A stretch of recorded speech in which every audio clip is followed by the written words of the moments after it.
Darating ang araw na ang asawang taksil at ang kaibigang mapagpanggap ay luluhod sa paanan ko. Nagsusumamo para sa kahit katiting na habag na dati, ay malugod kong ibinigay, ngunit ngayon ay wala na silang aasahan. Ang imperyong binuo nila sa ibabaw ng aking mga sakripisyo ay magiging abo, at sa gitna ng usok, makikita nila ang babaeng minaliit nila na siyang may hawak ng mitsa. Ngunit bago ang lahat ng iyon, may isang tanong na dapat nilang sagutin. Bakit naiwan ang selyadong sobre ni Don Ernesto sa ilalim ng aking unan noong gabing pumanaw siya? Isang gabi ng pagdiriwang, ngunit ang bawat salitang lumabas sa bibig ng lalaking kaharap ko ay parang lason na binalot sa asukal. Don't worry, Bianca. Konti na lang, makukuha na natin ang pirma niya. She's too stupid and in love to notice anything. Pagkatapos nito, we can finally send her back to the province where she belongs. Narito ako, nakatayo sa likod ng pintuan, ng restroom ng isang mamahaling restaurant. Tinitiis ang lamig ng marmol na dingding habang ang boses ng aking asawa, na si Marco, ay umaalingaw-ngaw. Hindi ito imahinasyon, hindi ito panaginip. Ang tawa ni Bianca, ang babaeng itinuring kong kapatid at pinatira sa aming tahanan noong wala siyang makain, ay mas lalong nagpabilis sa tibok ng aking puso. Ngunit hindi ito tibok ng takot. Ito ay ang dahan-dahang pagtigas ng aking dugo. You're so bad, Marco. Pero make sure na sa akin mapupunta ang shares ni Don Ernesto, ha? I deserve it more than that martyr wife of yours, sagot ni Bianca sa isang malanding tono. Huminga ako ng malalim. Walang luhang pumatak, walang hagulgol. Hinawakan ko ang aking purse ng mahigpit hanggang sa bumaon ang mga kuko ko sa balat nito. Tiningnan ko ang aking sarili sa salamin. Ang Alina na pumasok dito kanina ay isang babaeng handang isakripisyo, ang lahat para sa kanyang pamilya. Ang Alina na nakikita ko ngayon ay isang estranghero na may mga matang singlamig ng yelo. Lumabas ako ng restroom at bumalik sa aming mesa na tila walang nangyari. Nakita ko silang dalawa, mabilis na naghiwalay at umayos ng upo. Ang ngiti ni Marco ay kasing tamis ng dati. Ang uri ng ngiti na nagpabulag sa akin sa loob ng 10 taon. Hon, are you okay? Ang tagal mo yata, tanong ni Marco, habang hinahawakan ang aking kamay. Ramdam ko ang init ng kanyang palad, isang init na dati ay nagbibigay sa akin ng seguridad. Ngunit ngayon ay nagdudulot lamang ng pandidiri. Marahan kong binawi ang aking kamay upang abutin ang baso ng wine. I'm fine, just a bit dizzy. Masyado yata akong na-excite para sa 10th anniversary natin, sagot ko. Ang boses ko ay kalmado, patag, at walang kahit anong pahiwatig ng bulyaw. Of course, this is a big milestone, Alina. And speaking of milestones, may mga papers sana ako na gustong ipakita sa iyo mamaya sa bahay. Key expansion projects para sa Liwanag Holdings. I need your signature as a formality, since you're still technically the co-owner, wika niya. Ang mga mata niya ay naghahanap ng anumang senyales ng pagdududa sa akin. Sure, Marco. Anything for the company. Alam mo namang ang tagumpay mo ay tagumpay ko rin, di ba? Ngumiti ako sa kanya, isang ngiting hindi umaabot sa aking mga mata. Sa ilalim ng mesa, dahan-dahan kong inikot ang aking wedding ring. Hinubad ko ito ng walang ingay at ibinulsa. Ang bawat segundo ay tila isang oras. Ang bawat subo ng pagkain ay parang paglunok ng bubog. Ngunit kailangan kong magtiis. Hindi sapat ang sampal. Hindi sapat ang sigaw. Ang gusto ko ay makita silang mawala ng lahat, gaya ng balak nilang gawin sa akin. You're the best, Alina. Kaya nga mahal na mahal kita, hirit pa ni Bianca, habang humahawak sa braso ni Marco sa harap ko mismo. You're such an inspiration to all of us. Inspiration o kasangkapan, Bianca? Direkta kong tanong habang nakatingin ng diretso sa kanyang mga mata. Saglit na napatigil ang dalawa. Ang baso ni Marco ay tumama sa plato, lumikha ng isang matalas na tunog na bumasag sa katahimikan ng mesa. Ang takot na sandaling gumuhit sa mukha ni Bianca ay sapat na upang bigyan ako ng unang bugso ng kasiyahan. What do you mean, Hon? Tanong ni Marco. Pinipilit na tumawa. I mean, inspiration para magsumikap pa tayo. Gabi na, let's go home. May mga kailangan pa tayong pirmahan. Tumayo ako ng mauna. Hindi ko na sila hinintay. Habang naglalakad palabas ng restaurant, kinuha ko ang aking cellphone. Isang mabilis na mensahe ang ipinadala ko sa isang numerong matagal ko nang itinago mula noong pumanaw si Don Ernesto. Attorney Lopez, ituloy ang plano. I-freeze ang lahat ng joint accounts ngayon din. At ihanda ang dokumento para sa Liwanag Holdings. Huwag kang magtitira ng kahit isang sentimo. Sumakay kami sa sasakyan. Ang katahimikan sa loob ay nakabibingi. Ngunit sa loob ng aking isipan, may isang orasan na nagsimula ng tumakbo. Alam ni Marco na may mali, ngunit masyado siyang hambog para isiping kaya ko siyang labanan. Pagdating sa bahay, agad kaming dumiretso sa study room. Inilapag ni Marco ang mga dokumento sa mesa. Ang mga papel na mag-aalis sa akin ng karapatan sa kumpanyang pinaghirapan ko habang siya ay nagpapakasasa sa piling ng iba. Dito, Hon, just sign here. Turo niya. Ang panulat ay nanginginig ng bahagya sa kanyang kamay. Kinuha ko ang ballpen. Tiningnan ko ang bawat pahina. Hindi ito expansion project. Ito ay isang waiver of rights. Isang pag-amin ng pangungulimbat na isinisi sa aking pangalan. Ang kapal ng mukha niya ay walang kapantay. Tiningnan ko si Marco, pagkatapos ay kay Bianca na nakasandal sa hamba ng pinto, nanonood na parang isang buwitring naghihintay ng biktima. Bago ko pirmahan ito, Marco, may gusto lang akong ipakita sa inyo, wika ko ng mahinahon. Binuksan ko ang laptop sa ibabaw ng mesa at iniharap sa kanila. Isang live feed mula sa security camera ng aming sariling bahay. Ang kwarto kung saan sila nagtataksil habang wala ako. Ang mukha ni Marco ay naging kasing puti ng papel. Si Bianca ay napakapit sa dingding. Ang kanyang hininga ay naging mabilis at mababaw. Alina, I can explain. This is not what it looks like. Sigaw ni Marco. Susubukan sanang abutin ang laptop, ngunit mabilis ko itong isinara. Huwag ka nang mag-aksaya ng laway, Marco. Nakakasuka. Kinuha ko ang mga dokumentong ibinigay niya at dahan-dahan itong pinunit sa harap nilang dalawa. Ang tunog ng napupunit na papel ay tila musika sa aking pandinig. Anong ginawa mo? Galit na sigaw ni Rico, ang kapatid ni Marco, na biglang pumasok sa silid. Kailangan namin ang pirma mo. Mamayang madaling araw ay magkakabisa na ang utang ng kumpanya sa mga investors. Tumingin ako sa orasan sa dingding. Exactly. At dahil hindi ko pinirmahan ang waiver, ako pa rin ang may-ari ng 60% ng shares. At dahil na-freeze ko na ang lahat ng accounts sa ilalim ng pangalan ko kanina, pang nasa restaurant tayo, wala kayong pambayad sa utang na iyan. Lumapit ako kay Marco, sapat na malapit upang maamoy ang kanyang mamahaling pabango, na ngayon ay amoy pagkatalo na. Ang akala nyo ay pinalilibutan nyo ako. Ngunit ang totoo, kanina ko pa kayo ikinulong sa loob ng isang silid na walang pinto. Eksaktong 12:00 ng hating gabi, ang ilaw sa buong mansyon ay biglang namatay. Tanging ang liwanag ng buwan ang natira. Sa kadiliman, narinig ko ang pagtunog ng aking cellphone. Isang tawag mula sa gate security. Ma'am Alina, narito na po ang mga pulis. May dala silang warrant para kay Mr. Marco at Mr. Rico Liwanag tungkol sa kasong estafa at falsification of documents.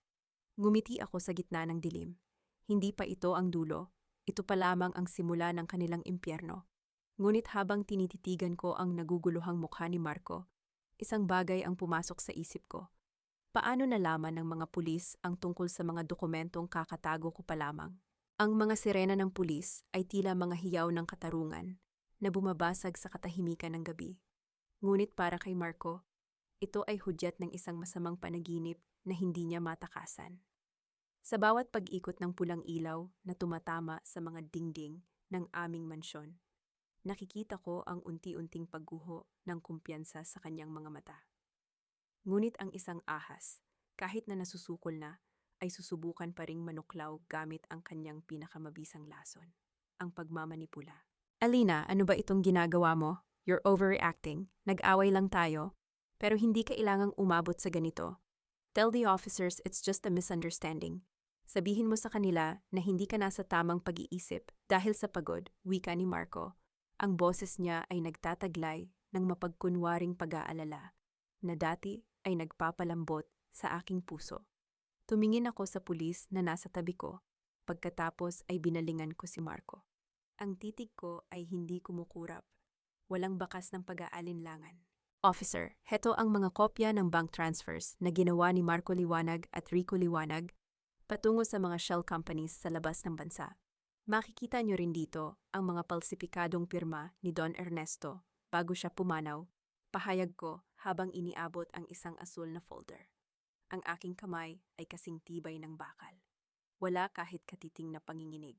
Alina, stop this. Nababaliw ka na ba? Nilalason mo ang pangalan ng pamilya natin. Ito ba ang igaganti mo sa lahat ng ibinigay ko sa'yo? Sigaw ni Rico habang pilit na nagpupumiglas sa pagkakahawak ng mga autoridad. Ang ibinigay niyo sa akin ay mga kasinungalingan, Rico. Ang kinuha niyo sa akin ay ang aking panahon at tiwala. Ngayon, kukunin ko lang ang nararapat na sa akin, sagot ko ng mahinahon. Sa isang sulok, nakita ko si Bianca.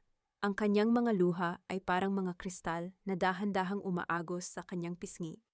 Isang mahusay na pagganap para sa isang babaeng kumuha ng lahat mula sa kanyang kaibigan. Lumapit siya sa akin.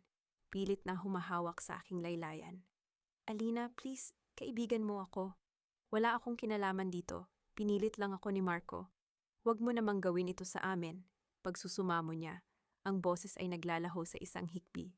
Tiningnan ko siya mula ulo hanggang paa. Ang pandidiri ko ay hindi ko na itinago. Ang isang kaibigan ay hindi pumapasok sa kwarto ng asawa ng kanyang kaibigan, Bianca. At ang isang biktima ay hindi nagpaplano kung paano itatapon ang taong tumulong sa kanya sa lansangan. Huwag kang mag-alala, hindi ka makukulong ngayon. Dahil gusto kong mapanood mo kung paano ko kukunin ang lahat ng inaasam mo.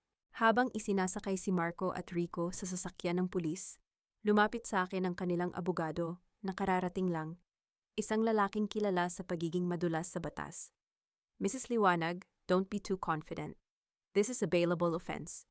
Bukas na bukas din, makakalabas ang asawa mo. At sisiguraduhin naming ikaw ang lalabas na may sala sa panggugulo na ito. Ngumiti ako ng tipid. Sige, attorney, gawin niyo ang lahat. Pero bago iyon, pakisabi kay Marco na huling gabi na niya ito sa pamamahala ng Liwanag Holdings. Dahil bukas, ang mga board members ay makakatanggap ng isang dokumentong hindi nila pwedeng baliwalain. Pumasok ako sa loob ng bahay sa huling pagkakataon. Kinuha ko ang aking maleta na kanina ko pa naihanda. Hindi ko kailangan ang mga alahas, ang mga mamahaling damit, o ang mga gamit na binili gamit ang perang ninakaw nila sa akin. Ang kailangan ko lang ay ang aking dangal at ang mga sikretong iniwan ni Don Ernesto. Sa ibabaw ng dining table, iniwan ko ang aking susi at ang aking wedding ring. Ang bawat hakbang ko palabas ng mansyong iyon ay tila pagtanggal ng isang mabigat na kadena sa aking leeg. Ang malamig na hangin ng gabi ay humahalik sa aking balat, nagbibigay ng kakaibang ginhawa na matagal ko nang hindi nararamdaman. Paglabas ko sa malaking gate, isang itim na SUV ang nakaparada sa gilid ng kalsada. Bumukas ang pinto at lumabas ang isang lalaki. Matangkad, may malapad na balikat, at may mga matang tila nakakabasa ng bawat nilalaman ng aking isipan. Si Gabriel. The police did their part. Ngayon, ikaw naman, Alina, wika niya. Ang boses ay malalim at puno ng seryosong tono. Bakit ka narito, Gabriel? Labas ka na sa gulo ng mga liwanag, tanong ko habang tinititigan siya. Hindi ako narito para sa mga liwanag. Narito ako dahil kay Don Ernesto. At dahil alam kong ikaw lang ang natitirang taong may kakayahang itama ang lahat ng mali sa kumpanyang ito, sumakay ka na. Magsisimula na ang tunay na laban bukas ng umaga. Hindi ako nag-atubili. Sumakay ako sa sasakyan. Habang umaandar kami palayo sa mansyong naging kulungan ko sa loob ng 10 taon, tiningnan ko ang refleksyon ko sa bintana. Ang babaeng nandoon ay hindi na ang Alina na madaling linlangin. Gabriel, paano mo nalaman na tatawag ako sa mga pulis kanina? Tanong ko habang nakatingin sa labas. Tumingin siya sa akin ng sandali bago ibinalik ang atensyon sa kalsada. Dahil bago mamatay si Don Ernesto, sinabi niya sa akin na darating ang araw na magigising ka. At kapag nangyari iyon, kailangan kong siguraduhin na may sandata ka. Inabot niya sa akin ang isang maliit na tablet. Pagbukas ko, bumungad sa akin ang isang listahan ng mga accounts. Mga accounts na hindi ko nakita sa financial reports ng kumpanya. Mga accounts na nasa ilalim ng pangalan ni Bianca. Ang akala mo ba ay si Marco lang ang nagtataksil sa'yo, Alina? Tanong ni Gabriel nang may halong pait. Tingnan mong mabuti ang petsa ng unang transfer. 5 taon na ang nakalilipas. Noong mismong taon na kinuha mo siya bilang assistant mo.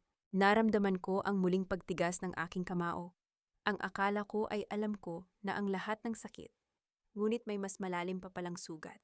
5 taon. 5 taon akong nagpapakain ng ahas sa sarili kong bakuran. Saan tayo pupunta? Tanong ko. Ang boses ko ay mas naging malamig pa kaysa kanina. Sa isang lugar kung saan hindi kanila mahahanap ng mga abogado ni Marco. At kung saan sisimulan nating ihanda ang pagbabalik mo sa board meeting sa susunod na linggo. Habang bumibilis ang takbo ng sasakyan, binuksan ko ang isang window sa tablet. Isang email ang nakahanda na, naka-draft para sa lahat ng main suppliers ng Liwanag Holdings. Isang pindot ko lang, mawawalan ng supply ng hilaw na materyales ang lahat ng factory ni Marco sa loob ng 24 na oras. Ngunit bago ko iyon gawin, may isang pangalan ang umagaw sa aking atensyon sa listahan ng mga transaksyon ni Bianca. Isang pangalan na hindi ko inaasahan. Ang pangalan ng sarili kong kapatid sa kumpanya, si Liza. Napatitigil ang aking hininga. Kung pati si Liza ay kasabwat, sino pa ang matitira sa panig ko? Ang bawat minutong lumilipas sa loob ng sasakyan ni Gabriel ay tila isang hakbang papalayo sa babaeng dating kilala ng lahat, bilang ang masunuring asawa ni Marco Liwanag. Ang mga ilaw ng lungsod na mabilis na naglalaho sa labas ng bintana ay nagsisilbing saksi sa aking pagbabago. Hindi na ako ang Alina na ang tanging pangarap ay magkaroon ng payapang tahanan. Ngayon, ang tanging layunin ko ay ang itayo ang isang kuta kung saan walang sino man ang muling makakatapak sa aking pagkatao. Bakit mo ito ginagawa, Gabriel? Don Ernesto is dead. Wala ka ng obligasyon sa kanya, lalo na sa akin, tanong ko, habang nananatiling nakatuon ang paningin sa listahan ng mga pangalan sa tablet.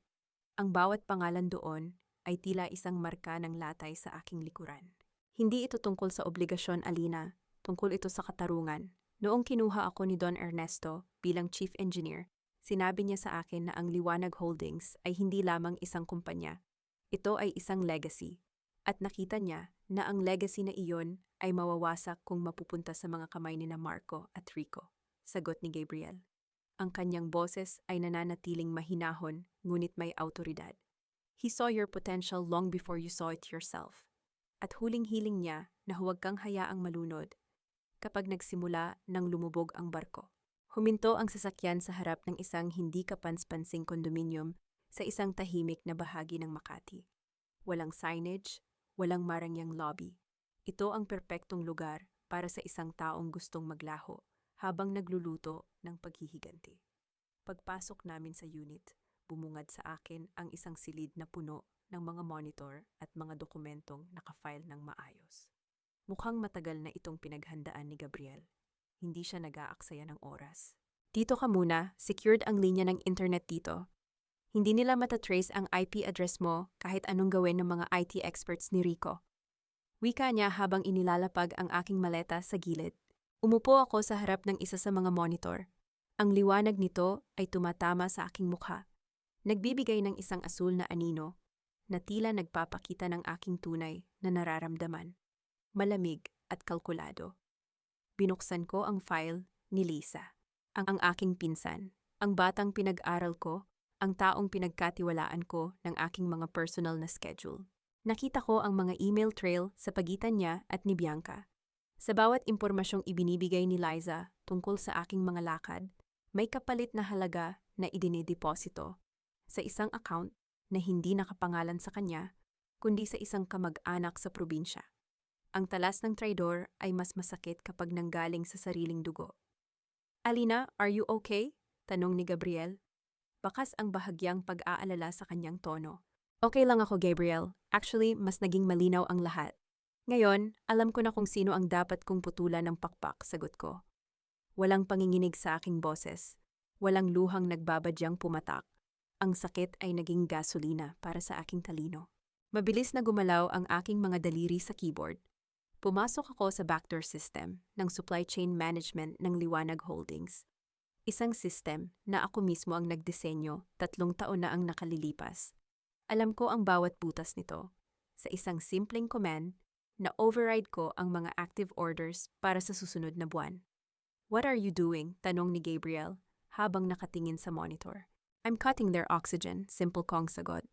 Inactivate ko ang force majeure clause sa lahat ng main suppliers natin. Dahil sa naganap na sunog sa warehouse, May legal na basehan ako para itigil ang lahat ng bayad at deliveries. Sa loob ng 48 oras, titigil ang produksyon ng mga pabrika ni Marco. Magpapanik ang mga investors. At kapag nangyari iyon, ang presyo ng stocks ng liwanag ay babagsak sa lupa. At kapag bumagsak ang stocks, doon ka papasok para bilhin ang natitirang shares? Dagdag ni Gabriel, may bahid ng paghanga sa kanyang mga mata. Hindi. Doon papasok ang isang misteryosong kumpanya na nakabase sa Singapore, ang A-Light Solutions. Isang kumpanyang binuo ko gamit ang sarili kong ipon mula sa mga bonuses na hindi kailanman nalaman ni Marco, paliwanag ko. Tiningnan ko si Gabriel. This is not just about survival, Gabriel. This is a hostile takeover.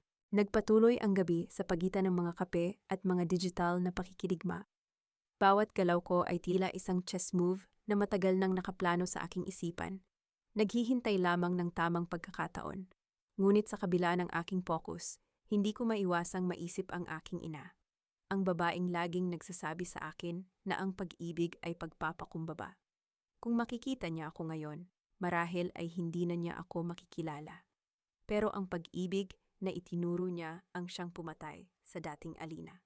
Ang bagong Alina ay nabubuhay para sa katarungan. Bandang 3:00 ng madaling araw, biglang tumunog ang isang alarm sa system ni Gabriel. Isang emergency broadcast mula sa kumpanya. Lumabas sa screen ang mukha ni Rico, mukhang pagod at balisa. Ngunit pilit na nagpapakita ng tapang sa harap ng isang press conference na ginaganap sa labas ng presinto. Gusto naming linawin na ang lahat ng paratang laban sa aking kapatid, na si Marco Liwanag, ay walang basehan. Ito ay isang malisyosong pag-atake mula sa kanyang asawa na may problema sa pag-iisip. Hawak namin ang mga medical na record na magpapatunay na si Alina Liwanag ay sumasailalim sa psychological treatment dahil sa kanyang unstable behavior. Wika ni Rico sa harap ng mga kamera. Naramdaman ko ang pag-akyat ng galit sa aking dibdib, ngunit mabilis ko itong pinigilan. Gaslighting, ang paboritong armas ng mga liwanag. Pilit nila akong ginagawang baliw upang mawala ng saysay ang aking mga ebidensya. Don't let them get to you, Alina. Inasahan na natin ito, paalala ni Gabriel. Hindi ako baliw, Gabriel, pero sisiguraduhin kung sila ang mababaliw sa gagawin ko. Sagot ko, habang binubuksan ang isa pang file. Isang file na naglalaman ng mga voice recordings ni Marco habang kinakausap ang mga doktor na binayaran niya para gumawa ng peking medical records. Ngunit bago ko ma-upload ang file, isang hindi inaasahang abiso ang lumitaw sa aking personal email. Isang mensahe mula kay Liza. Ate Alina, alam kong galit ka, pero kailangan nating mag-usap. May alam ako tungkol sa pagkamatay ni Don Ernesto na hindi sinabi ni Gabriel sa'yo. Magkita tayo sa lumang simbahan sa Quiapo bukas ng 8:00 ng umaga. Mag-isa ka lang. Kung hindi, hinding-hindi mo malalaman ang katotohanan tungkol sa lason. Napatitig ako sa screen. Ang lason, ang alam ng lahat ay namatay si Don Ernesto dahil sa heart failure. Tumingin ako kay Gabriel na kasalukuyang may kausap sa telepono sa kabilang silid. May itinatago ba siya sa akin? O isa na naman itong patibong ni na Marco at Bianca gamit si Liza? Ang pagdududa ay parang isang malamig na hamog na dahan-dahang bumabalot sa aking isipan. Sa mundong ito, ang tanging taong mapagkakatiwalaan ko ay ang sarili ko. Ngunit para makuha ang huling piraso ng puzzle, kailangan kong sumugal. Gabriel, tawag ko sa kanya habang papasok siya muli sa silid. Yes, Alina. I-trace mo ang pinanggalingan ng email na ito. Ngayon din, habang sinusuri ni Gabriel ang source code, kinuha ko ang aking purse. Sa loob nito, naroon ang isang maliit na device na ibinigay sa akin ni Don Ernesto bago siya nalagutan ng hininga. Isang recorder na hugis brooch. Hindi ko pa ito pinapakinggan hanggang ngayon dahil sa takot na baka hindi ko kayanin ang maririnig ko. Pero sa oras na ito, wala nang puwang ang takot. Isinuot ko ang earphone at pinindot ang play. Ang boses ni Don Ernesto, mahina at hirap huminga, ay bumalot sa aking pandinig.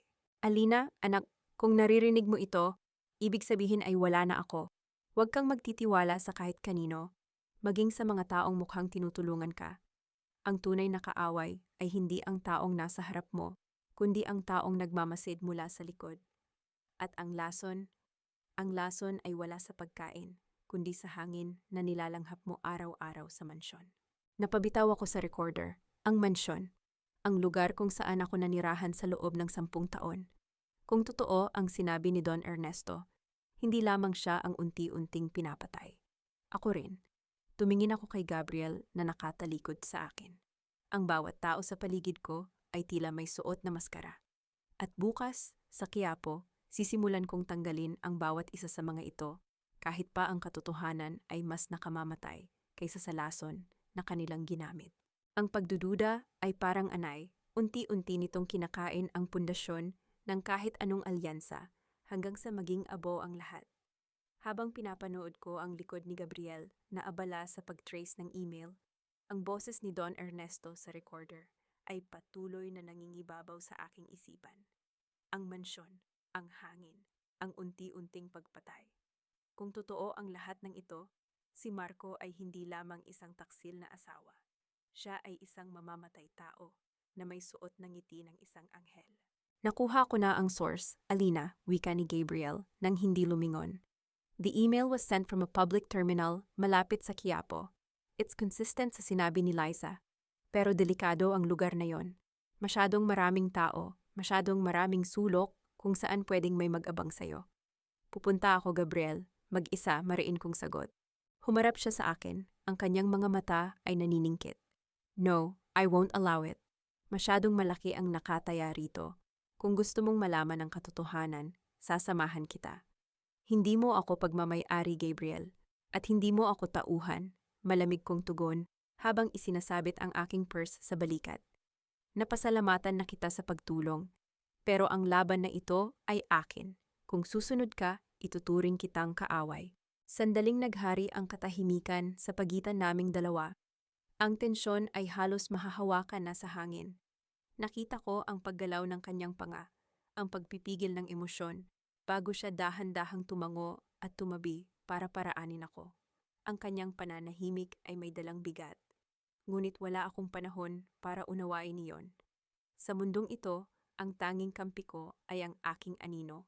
8:00 ng umaga sa Quiapo. Ang init ng araw ay nagsisimula ng kumagat sa balat, hinaluan ng amoy ng usok, sampagita, at ang pawis ng libu-libong debotong nagsisiksikan sa paligid ng simbahan. Ang ingay ng mga nagtitinda at ang tunog ng mga kampana ay nagsisilbing tabing sa aking pagdating. Nakasuot ako ng malaking shades at isang simpleng scarf upang hindi agad makilala. Nakita ko si Liza sa may gilid ng mga nagtitinda ng mga kandila. Ang kanyang mukha ay maputla, ang mga mata ay balisa at laging lumingon sa paligid. Mukhang totoo ang kanyang takot. Lumapit ako sa kanya nang hindi nag-aalinlangan. Ate Alina. Halos pabulong niyang tawag nang maramdaman niya ang aking presensya. Wala tayong oras para sa drama, Liza. Sabihin mo sa akin ang tungkol sa lason at tungkol kay Don Ernesto, direktang utos ko. Hindi ko siya hinawakan, hindi ko siya niyakap. Ang distansya sa pagitan namin ay ang pader ng kanyang pagtataksil. Si Marco, si Bianca, may ginagamit silang mga diffuser sa mansyon. Iyong mga aromatherapy oils na laging nakabukas sa kwarto nyo at sa library ni Lolo Ernesto. Panginginig na kwento ni Liza. Hindi iyon ordinaryong langis. Bianca is a licensed chemist, ate. May hinalo silang digitalis at lead derivatives na kapag nalanghap mo ng matagal, sisirain nito ang puso at nervous system mo. It looks tulad ng natural heart failure o kaya ay pagkabaliw. Naramdaman ko ang paglamig ng aking sikmura. Ang mga gabing akala ko ay pinagmamalasakitan ako ni Marco sa pamamagitan ng pagbibigay ng relaxing environment, ay ang mga gabing dahan-dahan niya akong nilalason. Ang bawat halik niya pagkatapos kong malanghap ang hanging iyon ay tila halik ni Judas. Bakit mo ito sinasabi sa akin ngayon? Tanong ko. Ang titig ko ay tila hinihiwa ang kanyang pagkatao. Dahil narinig ko silang nag-uusap kagabi. Kapag nakuha na nila ang lahat, ako naman ang isusunod nila. I'm an accomplice, ate. I know too much, iyak ni Liza. Inabot niya sa akin ang isang maliit na vial.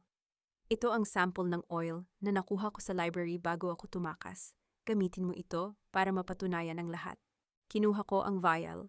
Ang maliit na bote na ito ang hawak ng buhay at kamatayan. Ngunit bago pa ako makasagot, naramdaman ko ang pagbabago ng hangin sa paligid namin.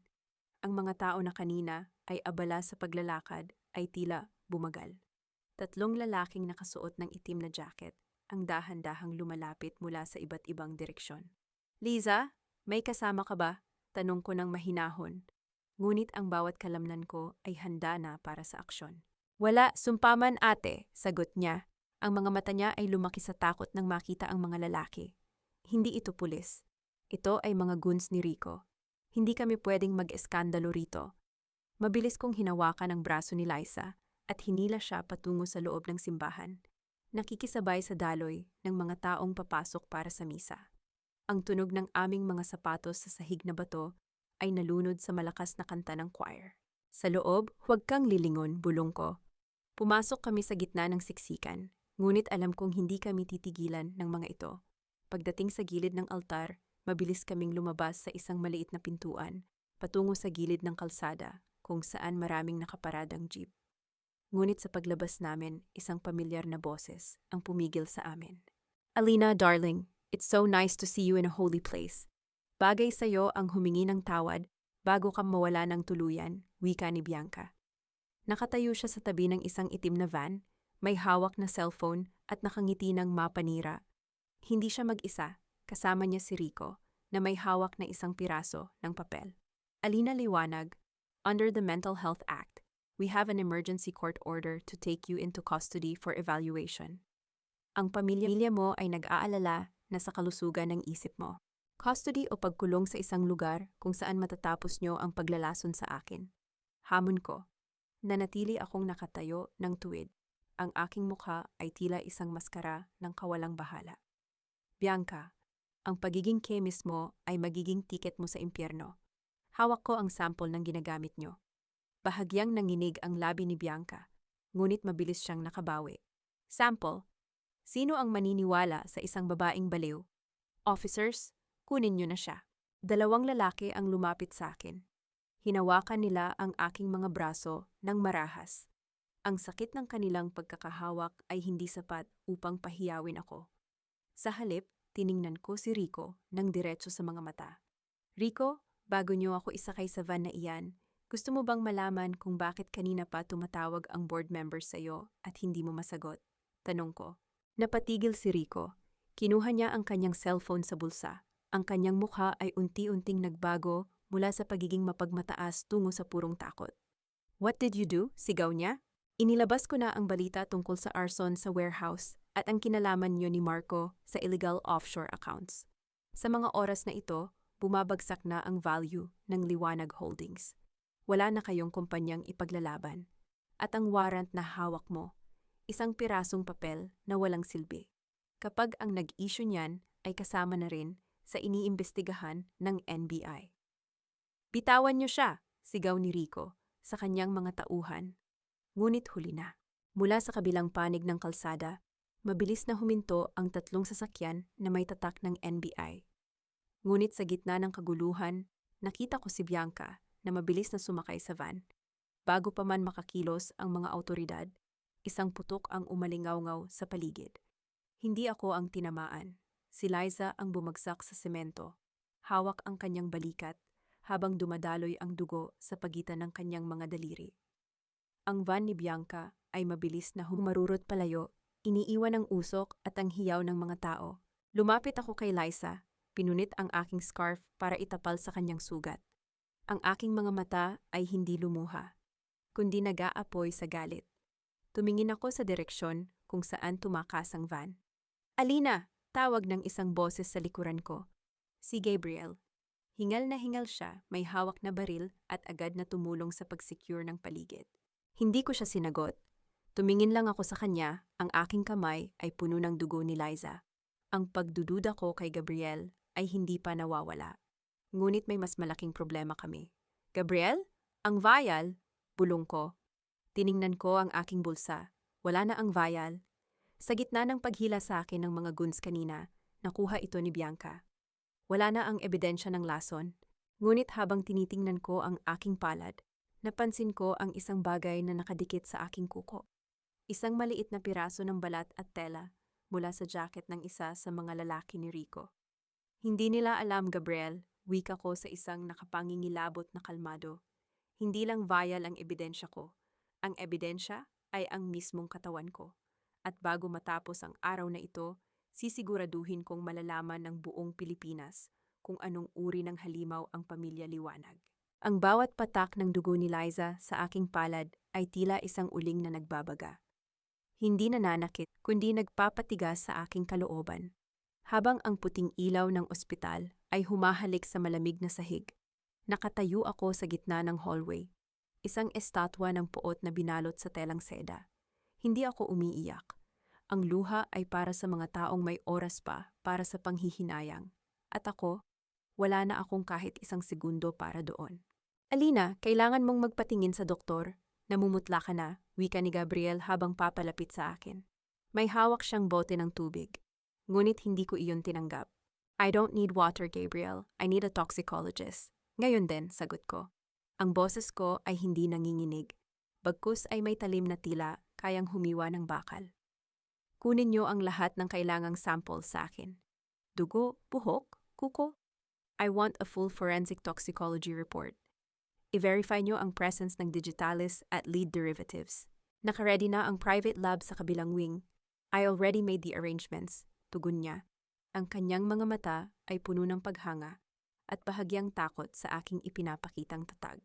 Habang hinihigop ng hiringgilya ang aking dugo, pinanood ko ang pulang likido na lumalabas mula sa aking ugat. Iyon ang dugo ng isang liwanag sa papel, ngunit sa puso, iyon ay dugo ng isang babaeng nagngangalang Alina na handang sunugin ang lahat para sa katarungan. Sa bawat segundo ng pagkuha ng sample, naaalala ko ang bawat gabing hinahalikan ako ni Marco bago matulog. Isang halik na may dalang lason, isang haplos na may dalang kamatayan.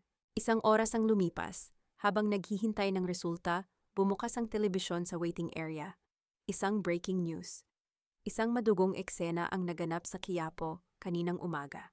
Ayon kay Marco Liwanag, ang asawa niyang si Alina ay nagkaroon ng matinding breakdown at binaril ang sariling pinsan na si Lisa bago tumakas kasama ang isang hindi kilalang lalaki.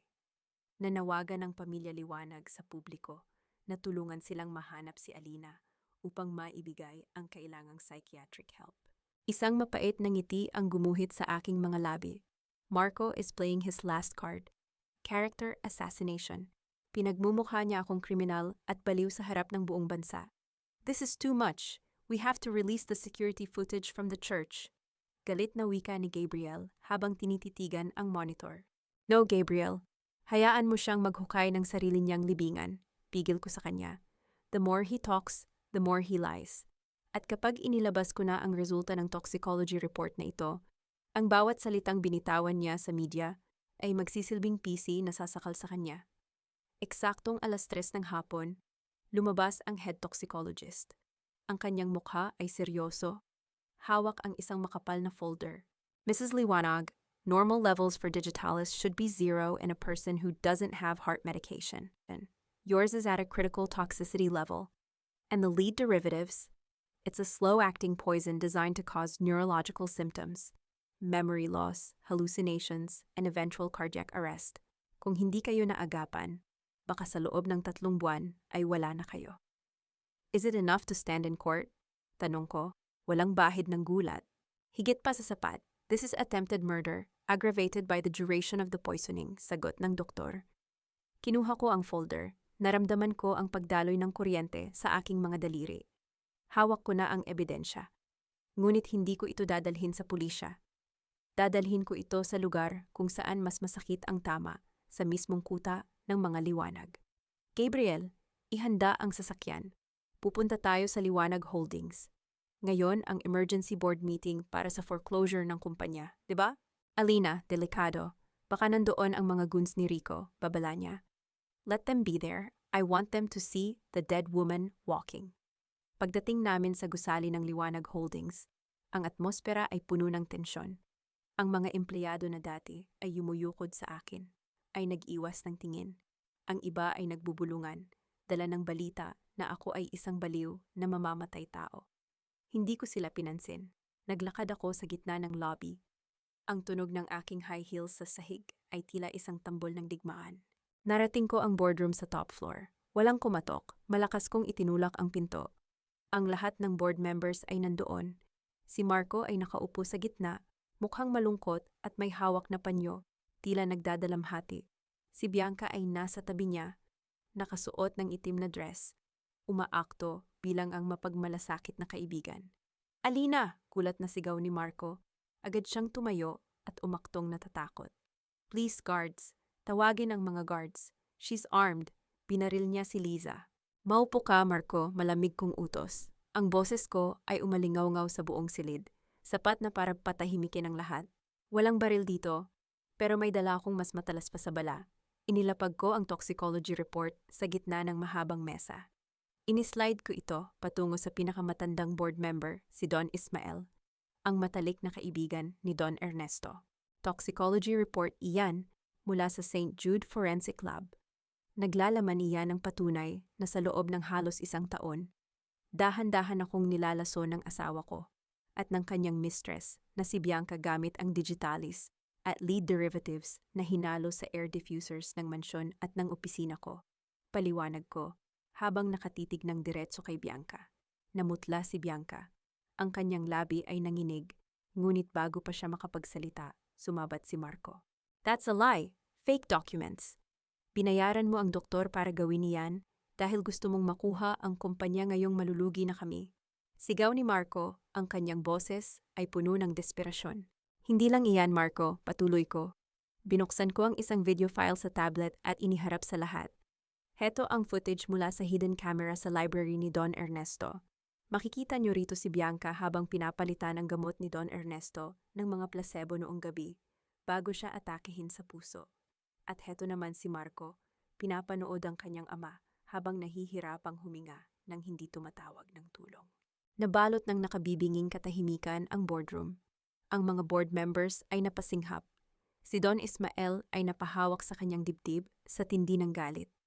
"Hayop kayo," bulong ni Don Ismael habang tinititigan ang magkasintahan. "Alina, please, let's talk about this privately." Pagsusumamo ni Marco, nagbago ang tono mula sa galit tungo sa pagmamakaawa. Lumapit siya sa akin, susubukan sanang hawakan ang aking balikat. "Don't touch me," banta ko. Ang titig ko ay tila isang espadang nakatutok sa kanyang leeg. "Tapos na ang pag-uusap natin, Marco.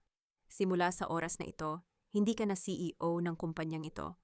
Under the clause of moral turpitude sa bylaws na isinulat ni Don Ernesto, any board member involved in a criminal act against a family member is automatically stripped of all rights and shares." "You can't do that. I am the son," sigaw ni Marco. "At ako ang tagapagmana," sagot ko. Ngunit sa gitna ng aking tagumpay, biglang tumawa si Bianca. Isang tawang nakatataas balahibo. Kinuha niya ang kanyang cellphone at may pinindot. "Ang galing mo, Alina. Napakagaling mo," wika ni Bianca habang nakangiti ng mapanira. "Pero nakalimutan mo yata ang isang bagay. Ang mansyon, ang kumpanya, wala nang halaga ang lahat ng iyan dahil sa utang ni Marco sa mga underground investors na kinakatawan ko." Sa loob ng 10 minuto, may sasabog na balita na mas matindi pa sa toxicology report mo.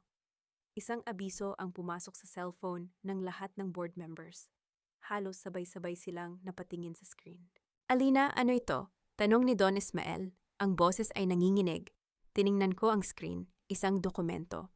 Isang legal na kasunduan na nagsasaad na ang lahat ng shares ni Don Ernesto ay naisanla sa isang foreign syndicate. 3 taon na ang nakalilipas. At ang pirma sa ibaba ng dokumento ay hindi kay Marco at hindi rin kay Bianca. Iyon ay ang pirma ko. Naramdaman ko ang biglang pag-ikot ng paligid. Kailan ko ito pinirmahan? At bakit ang petsa ay noong gabing uminom ako ng vitamins na ibinigay ni Marco? "The company is already dead, Alina," bulong ni Bianca sa aking tainga. "You won the battle, but we already burned the kingdom." Ang bawat titik ng aking pirma sa dokumentong iyon ay tila isang kadena na muling pumupulupot sa aking leeg. Nakatitig ako sa screen, sa petsang nakasulat, "Ang gabi ng aking kaarawan noong nakaraang taon." Iyon ang gabi na binigyan ako ni Marco ng isang baso ng gatas na may lasang vanilla. Ang gabi na natulog ako ng mahimbing habang ang mundong binuo ko ay dahan-dahang ninanakaw sa ilalim ng aking ilong. "Ano, Alina? Natahimik ka yata?" Ang boses ni Marco ay puno ng mapang-uyam na tagumpay. "Akala mo ba ikaw lang ang marunong magplano? You were so busy being the perfect wife and the perfect COO. Hindi mo napansin na unti-unti mo na palang ipinamimigay ang korona mo. Tumingin ako sa paligid ng boardroom. Ang mga board members na kanina ay kampi sa akin ay muling nagbulungan. Ang duda ay parang lason na mabilis kumalat.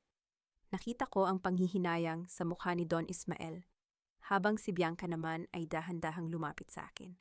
Ang kanyang mga mata ay nanunuya. Poor Alina, bulong ni Bianca, sapat na para ako lang ang makarinig. The toxicology report proves we poisoned you, but this document proves you're incompetent. Sinong papanig sa isang babaeng pipirma sa sarili niyang kamatayan nang hindi niya alam? You're a liability now. Huminga ako ng malalim. Naramdaman ko ang mabilis na tibok ng aking puso, ngunit sa halip na manginig, ang bawat pintig nito ay nagdala ng linaw sa aking isipan. Ang galit na kanina ay nag-aapoy ay naging isang malamig na kalkulasyon. Hindi ako pwedeng bumigay rito, hindi sa harap ng mga taong ito. Isang dokumento lang ito, Bianca. Isang piraso ng papel na nakuha sa pamamagitan ng panlilinlang. Wika ko, ang boses ko ay matatag at sapat ang lakas para marinig ng lahat. Don Ismael, mga kasama sa board, tinitiyak ko sa inyo ang pirma na iyan ay nakuha habang ako ay nasa ilalim ng impluensya ng mga gamot na ibinibigay nila sa akin. It is legally void. Void? Good luck proving that in court for the next 10 years, habang ang kumpanya ay kinukuha na ng mga investors. Halakak ni Rico mula sa gilid. Tiningnan ko si Gabriel na nakatayo sa may pintuan. Ang aming mga mata ay nagtagpo. May isang bahagyang tango siyang ibinigay. Isang senyales na ang aming Plan B ay kailangan ng i-activate. Attorney Lopez, tawag ko sa aking abogado na kanina pa tahimik sa isang sulok. Ipakita ang kasunduan sa pagitan ng Liwanag Holdings at ng A-Light Solutions. Mabilis na naglabas ng isang asul na folder si Attorney Lopez.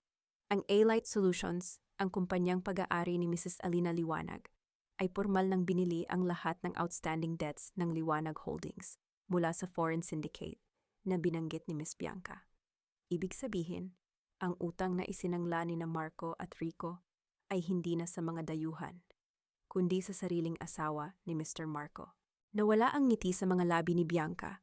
Ang kanyang mukha ay naging kasing puti ng pader. What? That's impossible. Ang syndicate na yon ay hindi basta-basta nagbebenta ng credit. Lahat ay may presyo, Bianca. Lalo na kung ang ipambabayad mo ay ang mga ebidensya ng kanilang illegal money laundering activities na nakuha ko mula sa computer ni Rico. Sagot ko nang may malamig na ngiti. Kaya sa madaling salita, ako na ang may-ari ng inyong mga utang. At bilang inyong main creditor, idinedeklara ko ang agarang foreclosure ng lahat ng inyong personal na ari-arian na nagsilbing collateral. Alina, huwag! Mag-usap tayo! Sigaw ni Marco, ang kanyang desperasyon ay umaalingaw-ngaw sa buong silid. Asawa mo pa rin ako. The moment you put that poison in my glass, Marco, you stopped being my husband. You became a stranger I need to eliminate, sagot ko. Tumalikod ako para lumabas ng boardroom, ngunit bago ko marating ang pinto, mabilis na humarang si Bianca. Ang kanyang mukha ay hindi na mukha ng isang kaibigan o mistress. Ito ay mukha ng isang halimaw na nasusukol. Akala mo ba tapos na ito? Gigil na wika ni Bianca. May isang bagay ka pang hindi alam. Isang bagay na itinatago ni Don Ernesto hanggang sa huli niyang hininga. Ang dahilan kung bakit kanya talaga pinakasalan kay Marco. Napatigil ako. Anong ibig mong sabihin? Hindi ka pinili ni Don Ernesto dahil sa talino mo, Alina. Pinili ka niya dahil ikaw ang susi sa isang nakabaong yaman na hindi pag-aari ng mga liwanag. At ang yaman na iyon ay hindi mo makukuha nang wala ang huling testamento na kasalukuyang nasa kamay ko, deklara ni Bianca. Habang iwinagayway ang isang maliit, luma at selyadong sobre. Naramdaman ko ang muling paglamig ng hangin. Ang sobreng iyon ang hitsura ng sobreng hinahanap ni Gabriel. Ibigay mo sa akin yan, utos ko. Ang aking kamay ay dahan-dahang bumubukas para abutin ang sobre. Sa isang kondisyon, ngisi ni Bianca. I-withdraw mo ang lahat ng kaso laban sa amin ni Marco. Ibalik mo ang shares namin. Kung hindi, susunugin ko ito rito mismo. At hinding-hindi mo malalaman kung sino ka talaga. Tiningnan ko ang sobre, pagkatapos ay kay Bianca. Ang bawat kalamnan sa aking katawan ay gustong sumugod at agawin ang papel na yon. Ngunit ang aking isipan ay nagsasabing isa itong patibong. Bago pa ako makasagot, biglang bumukas ang pinto ng boardroom ng malakas. Isang babaeng nakauniforme ng nurse, hingal na hingal at may bakas ng takot sa mga mata, ang pumasok. Ma'am Alina, si Liza po. Nawawala siya sa kwarto niya sa ospital, sigaw ng nurse. Nalaglag ang aking puso. Si Liza? Na may tama ng bala at kasalukuyang nagpapagaling? At may iniwan po itong sulat para sa inyo, dagdag ng nurse, habang iniabot ang isang gusot na papel. Mabilis kong binuksan ang sulat. Ang mga letra ay tila mabilis na isinulat, puno ng panginginig. Ate, huwag kang magtitiwala kay Gabriel. Siya ang pumatay kay Lolo Ernesto. Hawak niya ang lason bago pa man ito makuha ni Bianca. Tumakas ka na habang may oras pa. Dahan-dahan kong ibinaling ang aking tingin kay Gabriel na nakatayo pa rin sa pintuan. Ang kanyang mukha ay nananatiling kalmado, walang emosyon, tila isang malalim na dagat na nagtatago ng isang dambuhala. Alina, don't believe everything you read, wika ni Gabriel. Ang kanyang boses ay nananatiling patag. Sino ang paniniwalaan ko? Ang pinsan kong nagtaksil na sa akin dati, o ang lalaking nagligtas sa akin ngunit puno ng misteryo? Sa gitna ng boardroom, habang hawak ni Bianca ang aking nakaraan at hawak ni Gabriel ang aking kasalukuyan, naramdaman ko ang tunay na kahulugan ng pagiging mag-isa. Ang bawat salita sa sulat ni Liza ay parang isang patalim na dahan-dahang bumaon sa aking tiwala kay Gabriel. Ang katahimikan sa loob ng boardroom ay naging kasing bigat ng isang kabaong. Tumingin ako kay Gabriel, ang lalaking nagligtas sa akin mula sa kalsada, ang lalaking nagbigay sa akin ng sandata para lumaban. Ngunit sa likod ng kanyang mga matang walang emosyon, may nakatago nga bang isang mamamatay tao? Alina, tumingin ka sa akin. Ang boses ni Gabriel ay nananatiling malalim, ngunit sa pagkakataong ito, may bakas ng isang utos na hindi ko kayang baliwalain. Hindi ako ang pumatay kay Don Ernesto. At alam mo sa puso mo kung sino ang totoong may motibo para saktan ng matanda. Ang puso ay madaling dayain, Gabriel. Pero ang ebidensya, hindi, malamig kong sagot. Dahan-dahan akong umatras, pinalalaki ang distansya sa pagitan naming dalawa. Ang aking kamay ay mahigpit na nakakapit sa aking purse, kung saan nakatago ang maliit na taser na ibinigay niya rin sa akin. Isang kabalintunaan na ang sandatang proteksyon ko ay galing sa taong pinaghihinalaan ko ngayon. Isang malakas na halakhak ang bumasag sa tensyon. Si Marco, na kanina ay parang basang sisiw, ay dahan-dahang tumayo at inayos ang kanyang nagusot na kurbata. Ang kanyang mukha ay muling nagliwanag sa tuwa dahil sa nakikitang lamat sa aking panig. How pathetic, Alina. Ang akala mo ay nahanap mo na ang iyong knight in shining armor, pero ang totoo, kinuha mo lang ang isang lobo para protektahan ka sa mga aso. Panunuya ni Marco. Sabi ko naman sa'yo, wala kang mapagkakatiwalaan sa mundong ito kundi ako. Bumalik ka na sa akin bago ka tuluyang ubusin ng bago mong kaibigan. Manahimik ka, Marco. Wala ka ng saysay sa usapang ito. Putol ko sa kanya nang hindi man lang siya tinitingnan. Ang atensyon ko ay muling bumalik kay Bianca. Nakasalukuyang hawak pa rin ang selyadong sobre. Nakita ko ang kanyang paggalaw. Isang dahan-dahang paghakbang patungo sa gilid ng mesa, kung saan naroon ang isang lighter. Huwag mong subukan, Bianca, banta ko. Ngunit bago ko pa matapos ang aking pangungusap, mabilis na sinindihan ni Bianca ang lighter. Ang apoy ay sumayaw sa harap ng aking mga mata, nananakot na uubusin ang tanging koneksyon ko sa aking nakaraan. Ibigay mo sa akin ang foreclosure cancellation, Alina. Ngayon din. Kung hindi, ang lihim ng pagkatao mo ay magiging abo kasama ng papel na ito. Sigaw ni Bianca. Ang kanyang boses ay puno ng histerya. Sa isang iglap, bago pa man madikit ang apoy sa sobre, isang mabilis na paggalaw ang naganap. Hindi ako ang kumilos, kundi si Gabriel. Sa bilis na hindi kayang sundan ng mata, nasunggaban niya ang braso ni Bianca at pinihit ito ng sapat upang mabitawan ang lighter. Ang selyadong sobre ay nahulog sa sahig. Mabilis ko itong pinulot at itinago sa loob ng aking damit. Bitawan mo ako! Rico, tulong! Hiyaw ni Bianca habang iniipit ni Gabriel ang kanyang mga kamay sa likuran. Umalis na tayo rito, Alina. Ngayon din, utos ni Gabriel habang hinihila niya ako patungo sa pinto. Ligtas ang sobre pero hindi tayo ligtas dito. Ang mga tauhan ni Rico ay paakyat na sa floor na ito. Saan mo dadalhin si Lisa? Sigaw ko habang nagpapatangay sa kanyang hila sa hallway. Ang bawat hakbang namin ay sinasabayan ng tunog ng paparating na mga bota ng mga security guards sa kabilang dulo ng koridor. Hindi ko alam kung nasaan si Liza, Alina. Iyon ang totoo. May ibang kumuha sa kanya sa ospital para pag-awayin tayong dalawa. Paliwanag ni Gabriel habang mabilis kaming pumasok sa service elevator. Sa loob ng maliit na espasyo ng elevator, ang hangin ay naging masikip. Tinitigan ko si Gabriel. Ang kanyang mga mata ay hindi umiiwas. Ang kanyang paghinga ay kontrolado. Kung siya ay nagsisinungaling, siya ang pinakamahusay na aktor sa buong mundo. Bakit sinabi ni Don Ernesto na ang lason ay nasa hangin, Gabriel? At bakit sinabi ni Liza na hawak mo ang lason bago pa man ito makuha ni Bianca? Tanong ko. Ang bawat salita ay puno ng pagdududa. Bumukas ang pinto ng elevator sa basement parking. Sa halip na sumagot, mabilis akong hinila ni Gabriel sa likod ng isang malaking poste. Isang itim na van ang humarurot sa harap namin. Muntik na kaming mahagip. Mula sa loob ng van, nakita ko ang isang pamilyar na mukha, ang driver ni Rico, ngunit may kasama siyang isang babaeng nakatali at may busal sa bibig, si Liza. Liza! Sigaw ko, ngunit huli na. Ang van ay mabilis na lumabas ng parking lot. Alina, listen to me carefully, wika ni Gabriel, habang hinahawakan ang aking magkabilang balikat. Ang lason na binabanggit ni Don Ernesto. Hindi lang iyon digitalis. Ang kumpanya, ang Liwanag Holdings, ay may itinatagong sikreto sa ilalim ng mga pabrika nito. Isang chemical na ginagamit sa paggawa ng mga ilegal na droga na ipinupuslit ni Marco at Rico. Ang hanging nilalanghap niyo sa mansyon ay kontaminado dahil sa mga tunnel sa ilalim nito. I was trying to neutralize it, kaya hawak ko ang lason. I was trying to find an antidote for you. Napatigil ako. Ang katotohanan ay mas malala pa kaysa sa aking naisip.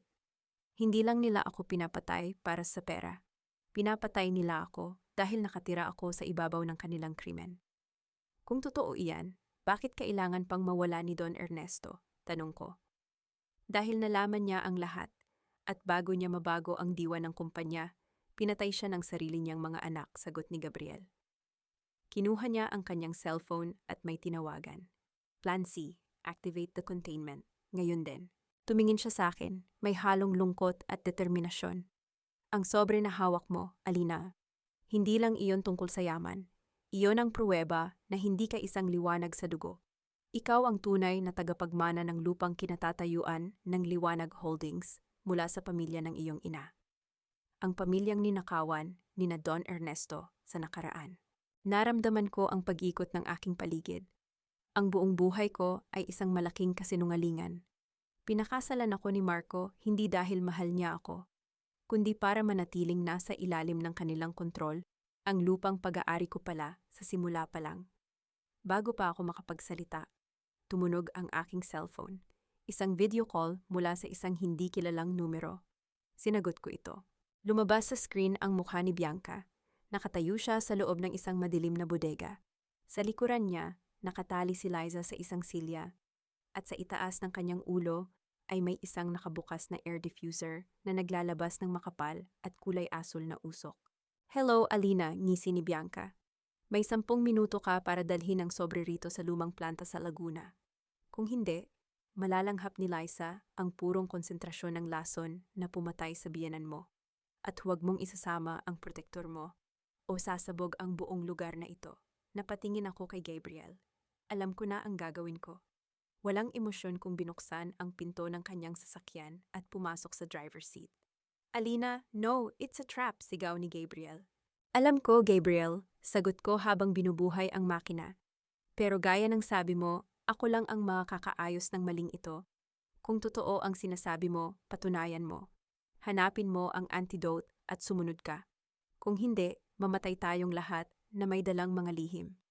Humarurot ako palayo, iniwan si Gabriel sa gitna ng basement. Ang selyadong sobre ay nasa aking tabi, at ang galit sa aking puso ay sapat na para sunugin ang buong lalawigan ng Laguna. Ang bawat kilometrong tinatahak ng aking sasakyan patungong Laguna ay tila isang pako na ibinabaon ko sa kabaong ng aking nakaraan. Sa tabi ko, Ang selyadong sobre ay tila may sariling tibok ng puso. Mabigat, mainit, at puno ng mga lihim na kayang gumuho sa buong pundasyon ng pamilya Liwanag. Hindi na ako ang Alina na takot sa dilim. Ako na ang dilim na dapat nilang katakutan. Narating ko ang lumang planta. Ang kalawangin na gate ay dahan-dahang bumukas, lumilikha ng isang matinis na tunog, na tila hiyaw ng isang kaluluwang nagdurusa. Ang amoy ng nabubulok na bakal at mga kemikal ay sumalubong sa akin. Ang amoy ng kasalanan na pilit itinago ng mga Liwanag sa loob ng ilang dekada. Pumasok ako sa loob ng bodega nang walang pag-aalinlangan.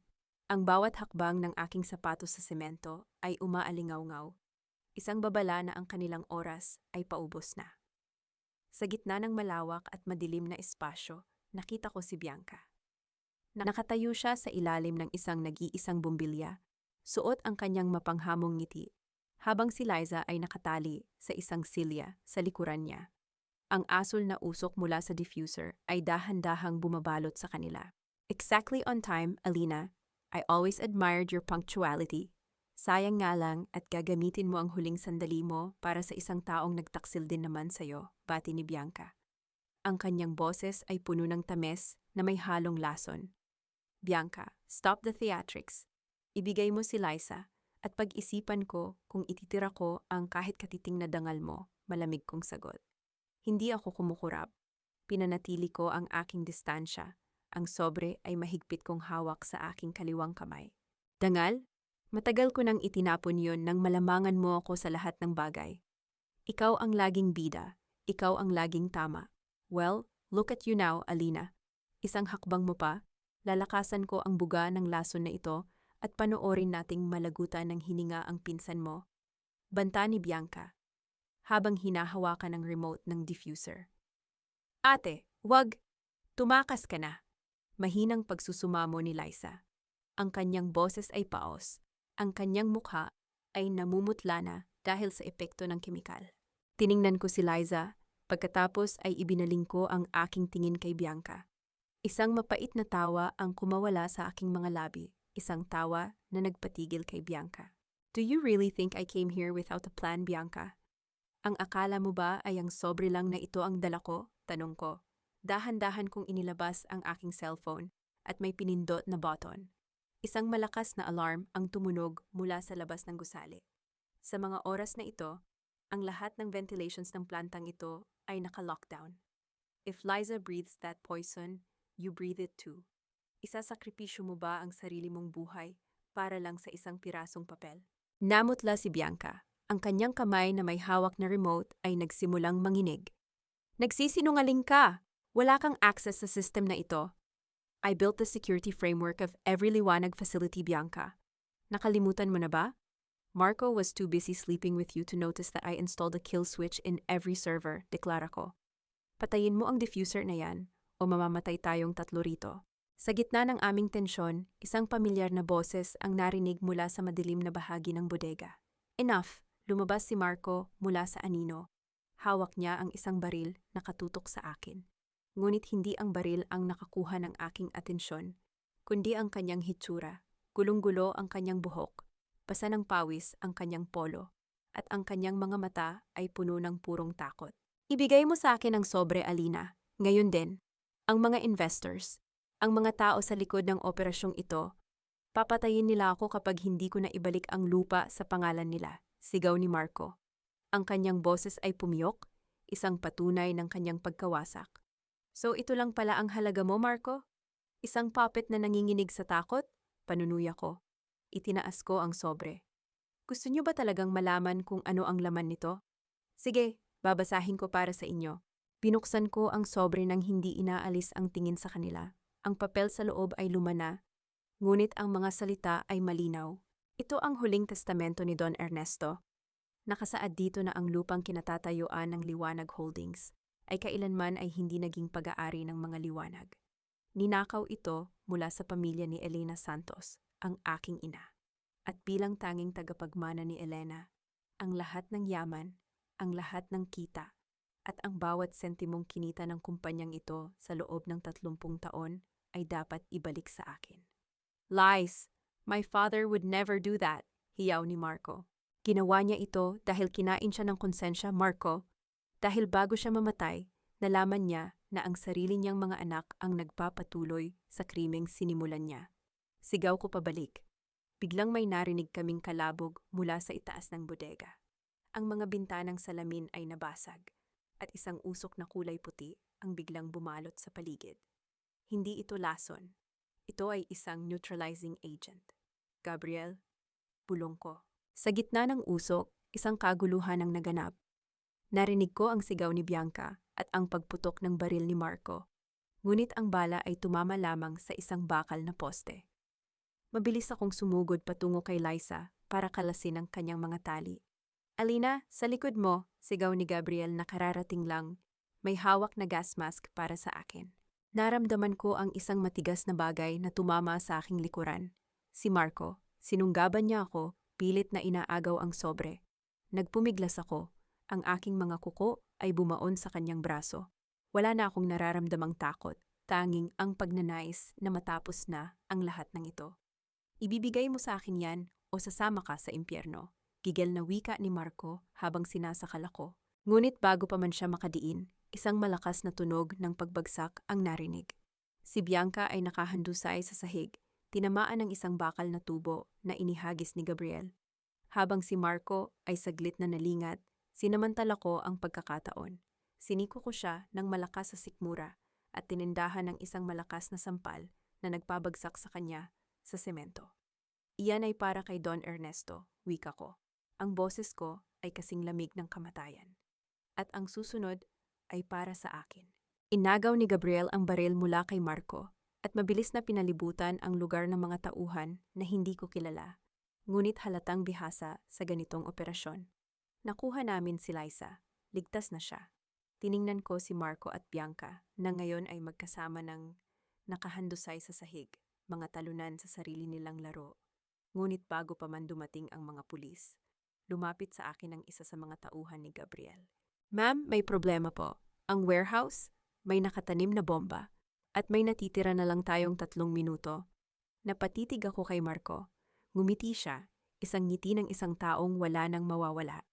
Kung hindi mapupunta sa akin ang liwanag, wala ring makikinabang dito, Alina.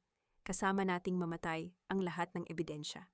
Tumingin ako kay Gabriel, pagkatapos ay sa selyadong sobre na hawak ko pa rin. Ang katotohanan ay narito, ngunit ang kalayaan ay nasa labas. Gabriel, ilabas mo si Liza, ngayon din, utos ko. Paano ka, Alina? Susunod ako, may kailangan lang akong kunin. Mabilis silang lumabas. Naiwan ako sa gitna ng bodega, kasama ang 2 taong sumira sa buhay ko. Tumingin ako sa timer ng bomba na nakadikit sa main server. 2 minuto. Hindi ko kinuha ang pera. Hindi ko kinuha ang mga gamit. Sa halip, lumapit ako sa isang maliit na vault sa ilalim ng desk ni Marco na alam kong naglalaman ng listahan ng lahat ng kanilang mga kasabwat sa gobyerno. Kung sasabog ang lugar na ito, kailangang kasama ang listahang ito para tuluyang malinis ang pangalan ng aking ina. Habang binubuksan ko ang vault, naramdaman ko ang isang kamay na humawak sa aking paa. Si Bianca. Wag mo kaming iwan dito. Pagsusumamo niya, ang kanyang tinig ay wala ng bakas ng kayabangan. Tiningnan ko siya, huling pagkakataon. Ang bawat lason na ibinigay niyo sa akin, Bianca, ito na ang antidote. Kinuha ko ang listahan at tumakbo patungo sa exit. Ngunit sa paglabas ko, isang malakas na pagsabog ang yumanig sa buong paligid. Ang init ng apoy ay dumampi sa aking likuran, at ang huling nakita ko ay ang pagguho ng tore ng mga liwanag. Ang init ng apoy na sumabog sa aking likuran ay tila isang malupit na pagbibinyag. Tinutunaw ang huling bahagi ng aking kahinaan bilang isang asawa, at muling binubuo ang aking pagkatao bilang isang mandirigma. Hindi ko nilingon ang naglalagablab na gusali. Ang bawat dagundong ng gumuhong semento at ang tila hiyaw ng mga bakal na naglulundo ay nagsisilbing background music sa aking paglakad papalayo. Sa aking kamay, ang listahan ng mga kasabwat ay mahigpit kong hawak. Ang aking kalasag at espada para sa huling yugto ng laban na ito. Alina, salamat sa Diyos! Ang boses ni Gabriel ay puno ng emosyon habang tumatakbo siya patungo sa akin. Ang kanyang mukha ay puno ng uling at pawis. Ngunit ang kanyang mga mata ay nagpapakita ng isang uri ng ginhawa na hindi ko maipaliwanag. Hindi ako sumagot.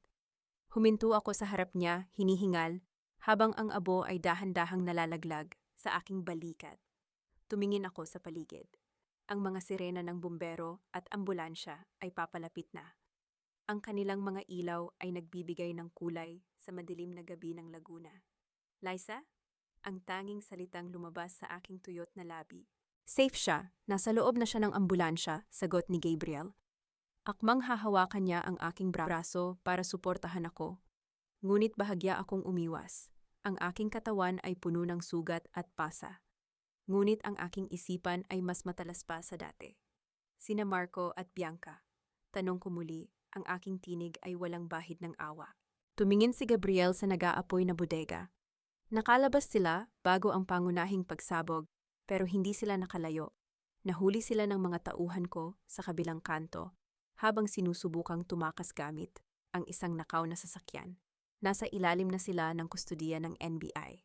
Isang malamig na ngiti ang sumilay sa aking mga labi. Ang kamatayan sa loob ng apoy ay masyadong madali para sa kanila. Ang gusto ko ay mapanood silang mabulok sa loob ng isang rehas, kung saan ang tanging maririnig nila ay ang paulit-ulit na pag-alingaw-ngaw ng kanilang mga pagkakamali. 3 araw ang lumipas. Ang balita tungkol sa pagsabog at ang pagkakatuklas sa ilegal na operasyon sa loob ng planta ng Liwanag Holdings ay naging pambansang iskandalo. Ang mga dyaryo at telebisyon ay walang ibang pinag-uusapan kundi ang pagbagsak ng tanyag na Pamilya Liwanag. Ngunit sa likod ng lahat ng ingay na ito, nanatili akong tahimik sa loob ng aking silid sa ospital. Hindi ako nagpa-interview. Hindi ako naglabas ng pahayag ng pagdadalamhati.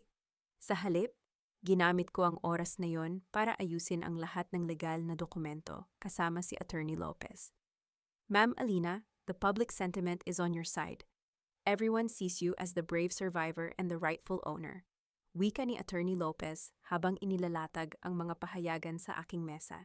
Hindi ko kailangan ang awa nila, Attorney. Ang kailangan ko ay ang katotohanan na ang Liwanag Holdings ay hindi na pag-aari ng mga liwanag.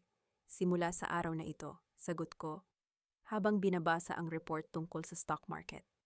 Ang value ng kumpanya ay halos wala na, ngunit iyon ang pagkakataon na hinihintay ko. Isagawa na ang huling pagbili ng lahat ng floating shares gamit ang A-Light Solutions. I want 100% control by Friday. Bumukas ang pinto at pumasok si Gabriel. May dala siyang isang maliit na electronic device. Alina, kailangan mong makita ito.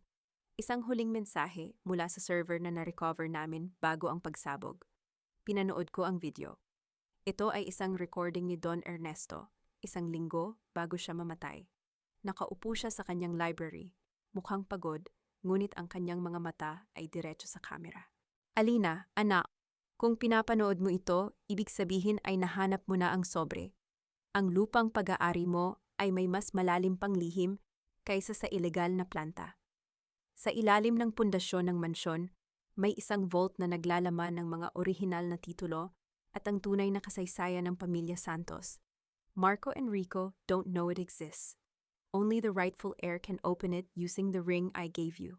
Napahawak ako sa aking bulsa, kung saan naroon ang wedding ring na ibinigay ni Marco, na sa katotohanan ay ang singsing na pag-aari ng aking ina na ninakaw ni Don Ernesto. Ang singsing na ito ang susi sa lahat. Pupunta ako sa mansyon, deklara ko, tumatayo mula sa aking higaan, kahit masakit pa ang aking mga binti. Sasama ako, wika ni Gabriel. No, Gabriel. This is a family matter. My family, putol ko sa kanya. Tinitigan ko siya ng matagal. Salamat sa lahat, pero ang bahaging ito ng landas ay kailangan kong lakaran ng mag-isa. Nakarating ako sa mansyon ng mga liwanag. Ang lugar na naging kulungan ko sa loob ng 10 taon ay mukhang abandonado na.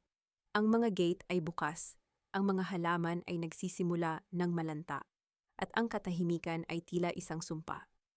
Naglakad ako papasok. Ang bawat sulok ng bahay ay nagpapaalala sa akin ng lason na nalanghap ko at ng mga kasinungalingang pinaniniwalaan ko. Sa loob ng library, hinanap ko ang mekanismo na sinasabi ni Don Ernesto. Gamit ang singsing, nahanap ko ang isang maliit na uka sa ilalim ng mabigat na lamesang naroon. Isang tunog ng pag-unlock ang narinig, at ang isang bahagi ng sahig ay dahan-dahang bumukas. Nagpapakita ng isang hagdanan pababa. Sa ilalim, sa isang silid na puno ng alikabok, ngunit ligtas sa anumang pagsabog. Nakita ko ang vault. Binuksan ko ito. Sa loob ay hindi ginto o pera ang tumambad sa akin. Ito ay mga lumang litrato ng aking ina, si Elena Santos, kasama ang isang sanggol, ako, at isang lalaki na hindi ko kilala. May isang liham na kalakip ang mga litrato. Binasa ko ito nang may nanginginig na kamay. Sa aking bunsong Alina, huwag mong hahayaan na ang dilim ng mga liwanag ang lalamon sa liwanag ng mga santos. Ang iyong ama ay hindi namatay sa aksidente. Siya ay itinumba dahil tumanggi siyang ibigay ang lupang ito kay Ernesto. Pinalaki ka nila bilang asawa ni Marco para masigurado na ang dugo ng mga santos ay mananatiling hawak nila, ngunit ang dugo mo ang gigiba sa kanila. Naramdaman ko ang isang matinding liyab sa aking dibdib. Ang bawat piraso ng puzzle ay nabuo na. Hindi lang ako biktima ng asawa, biktima ako ng isang henerasyon ng kasamaan. Biglang narinig ko ang yabag ng sapatos sa itaas. Isang taong dahan-dahang bumababa sa hagdanan. Mabilis kong itinago ang liham at lumingon. Si Carmen, ang aking biyenan, ang nakatayo doon.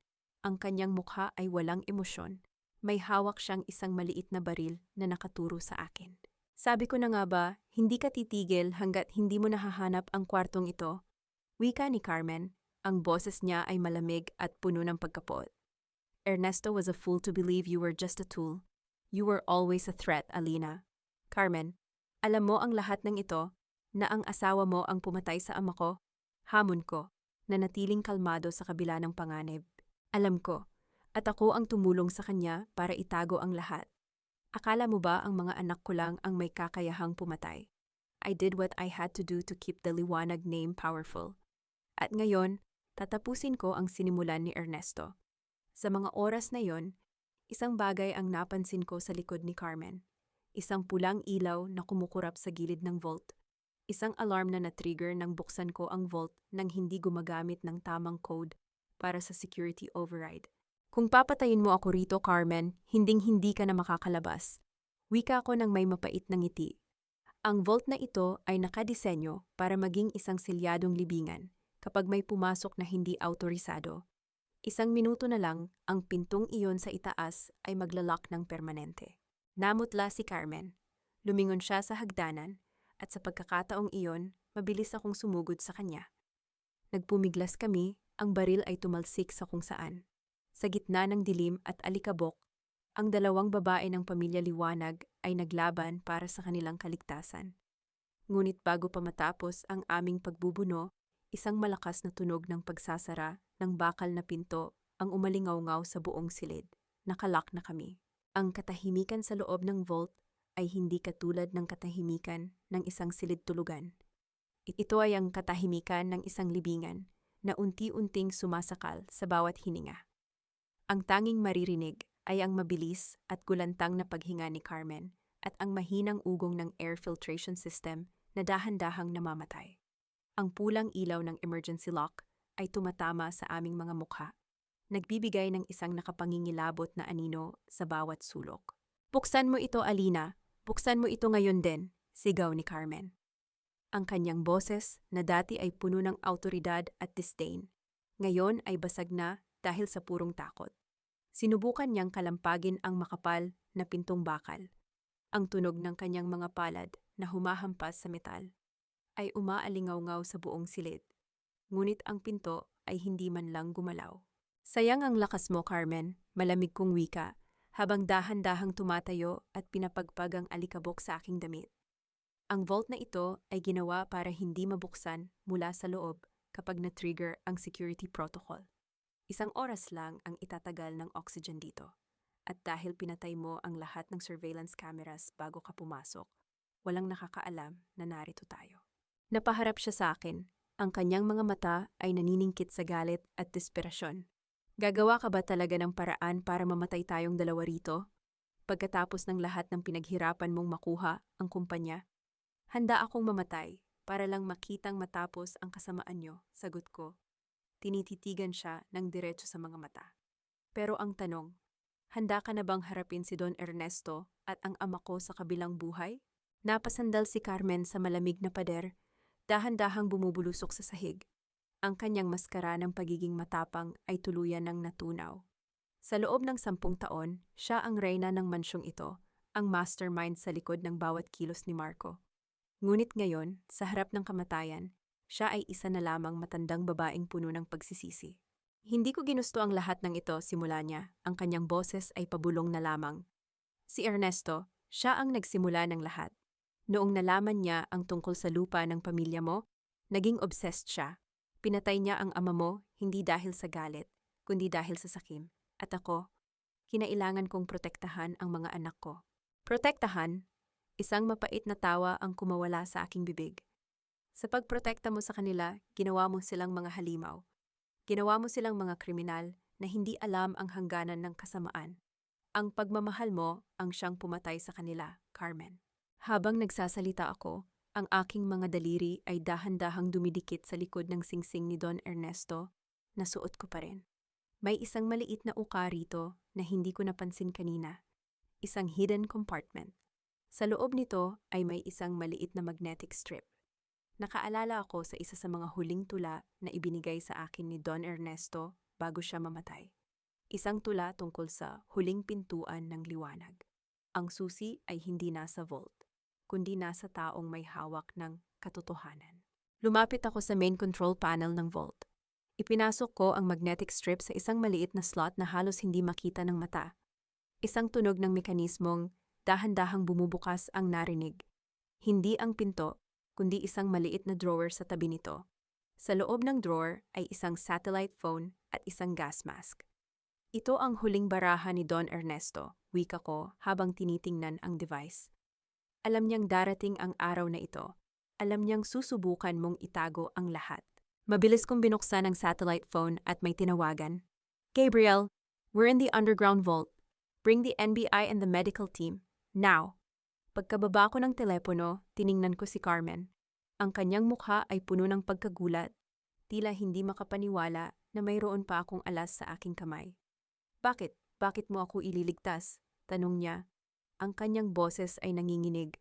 Hindi kita inililigtas para sa'yo, Carmen, sagot ko habang isinusuot ang gas mask at dahan-dahang lumalapit sa emergency manual override. Iniligtas kita para mabulok ka sa loob ng rehas. Gusto kong makita mong magdusa, si Marco at Bianca, habang ikaw ay walang magawa kundi ang manood sa labas. Iyon ang tunay na hustisya. Pinihit ko ang manual lever. Ang tunog ng mga hydraulic pump na gumagana ay bumalot sa silid at ang makapal na pintong bakal ay dahan-dahang bumukas. Ang sariwang hangin mula sa library ay pumasok, nagbibigay ng buhay sa silid na kanina lang ay amoy kamatayan. Paglabas namin sa library, sinalubong kami ni Gabriel kasama ang mga awtoridad. Mabilis nilang kinuha si Carmen. Wala na siyang nagawa kundi ang yumuko habang pinaposas ang kanyang mga kamay. Bago siya tuluyang mailabas ng mansyon, huminto siya sa tapat ko.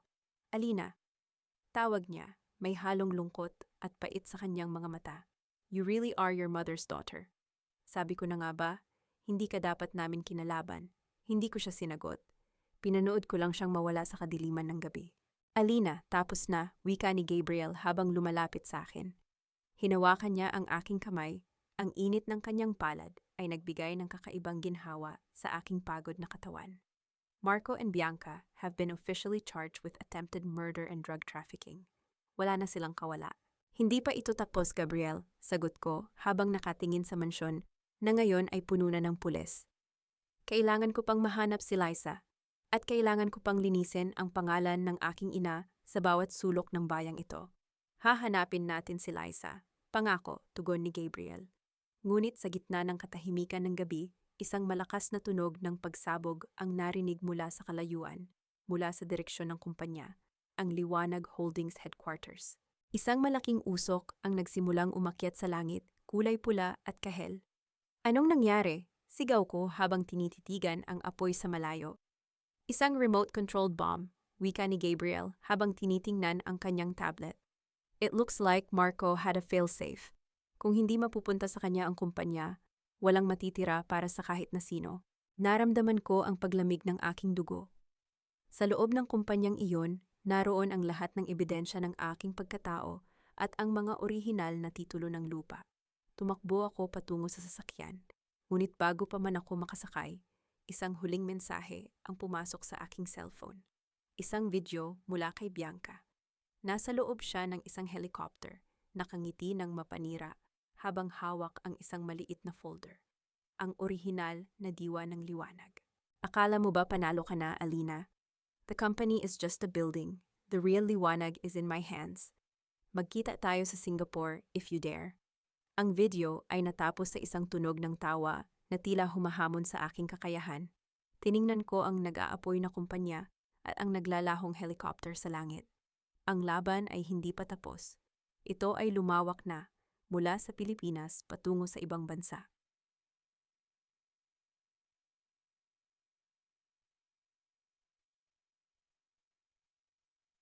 Ang bawat hakbang ko sa makinis at malamig na sahig ng Changi Airport sa Singapore ay tila isang deklarasyon ng digmaan.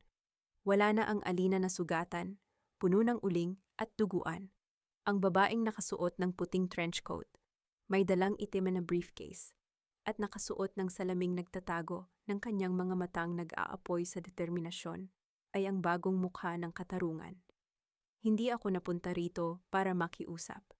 Napunta ako rito para maningil sa huling sentimong ninakaw sa aking pagkatao. Alina, sigurado ka na ba rito? We can wait for the Interpol to act. Masyadong mapanganib kung lalakad ka ng mag-isa, wika ni Gabriel sa kabilang linya ng telepono. Rinig ko ang pag-aalala sa kanyang boses. Isang tunog na dati ay nagpapakalma sa akin. Ngunit ngayon ay nagsisilbi na lamang na paalala ng ingay na kailangan kong iwasan. Ang Interpol ay sumusunod sa batas, Gabriel. Ngunit ang mga taong tulad ni Bianca ay nabubuhay sa pagitan ng mga butas nito. I don't want her just behind bars. I want her to feel the weight of every person she stepped on. Sagot ko, habang papasok sa isang naghihintay na itim na sasakyan. Huwag kang mag-alala, ang dala ko ay hindi baril, kundi ang katotohanang susunog sa kanyang huling hantungan. Narating ko ang isang marangyang penthouse sa Orchard Road. Dito nagtatago si Bianca. Ginagamit ang perang kinulimbat niya para bumili ng panandaliang kaligtasan. Ang bawat pailaw ng lungsod ay tila nanunuya sa akin. Ngunit sa loob ng aking dibdib, may isang katahimikang mas nakapangingilabot kaysa sa anumang pagsabog. Walang katok, walang pasabi. Gamit ang keycard na nakuha ko mula sa isa sa mga dating tauhan ni Rico, na nagtraidor na rin sa kanila, pumasok ako sa loob. Ang amoy ng mamahaling pabango at alak ay sumalubong sa akin. Nakita ko si Bianca sa balcony. Nakatanaw sa ganda ng Singapore, hawak ang isang baso ng champagne. Mukha siyang kampante, tila isang reynang nakatakas sa isang naglalagablab na kaharian. I expected you'd follow, Alina, but I didn't think it would be this fast, wika ni Bianca nang hindi lumingon. Dahan-dahan siyang humarap sa akin, ang kanyang ngiti ay puno ng lason. Too bad wala na ang kumpanya niyo. It's just a pile of ashes now. And these? Ipinakita niya ang folder na hawak niya. These are the original titles. Without these, you are just a woman with a story, but no land. Isang baso ng alak para sa isang babaeng naghihingalo ang dangal. Simula ko habang dahan-dahang lumalapit sa kanya. Ang tunog ng aking sapatos sa marmol na sahig ay tila isang orasan na nagbibilang ng kanyang huling sandali. Bianca, do you really think those papers still have value? You've been out of the country for 48 hours. Maraming pwedeng mangyari sa loob ng 2 araw. What do you mean? Ang ngiti sa kanyang mga labi ay dahan-dahang naglaho, napalitan ng isang bahid ng pagdududa. Bago ka lumipad, nakalimutan mo yata na ang batas sa Pilipinas tungkol sa land title reconstitution ay nagbago na.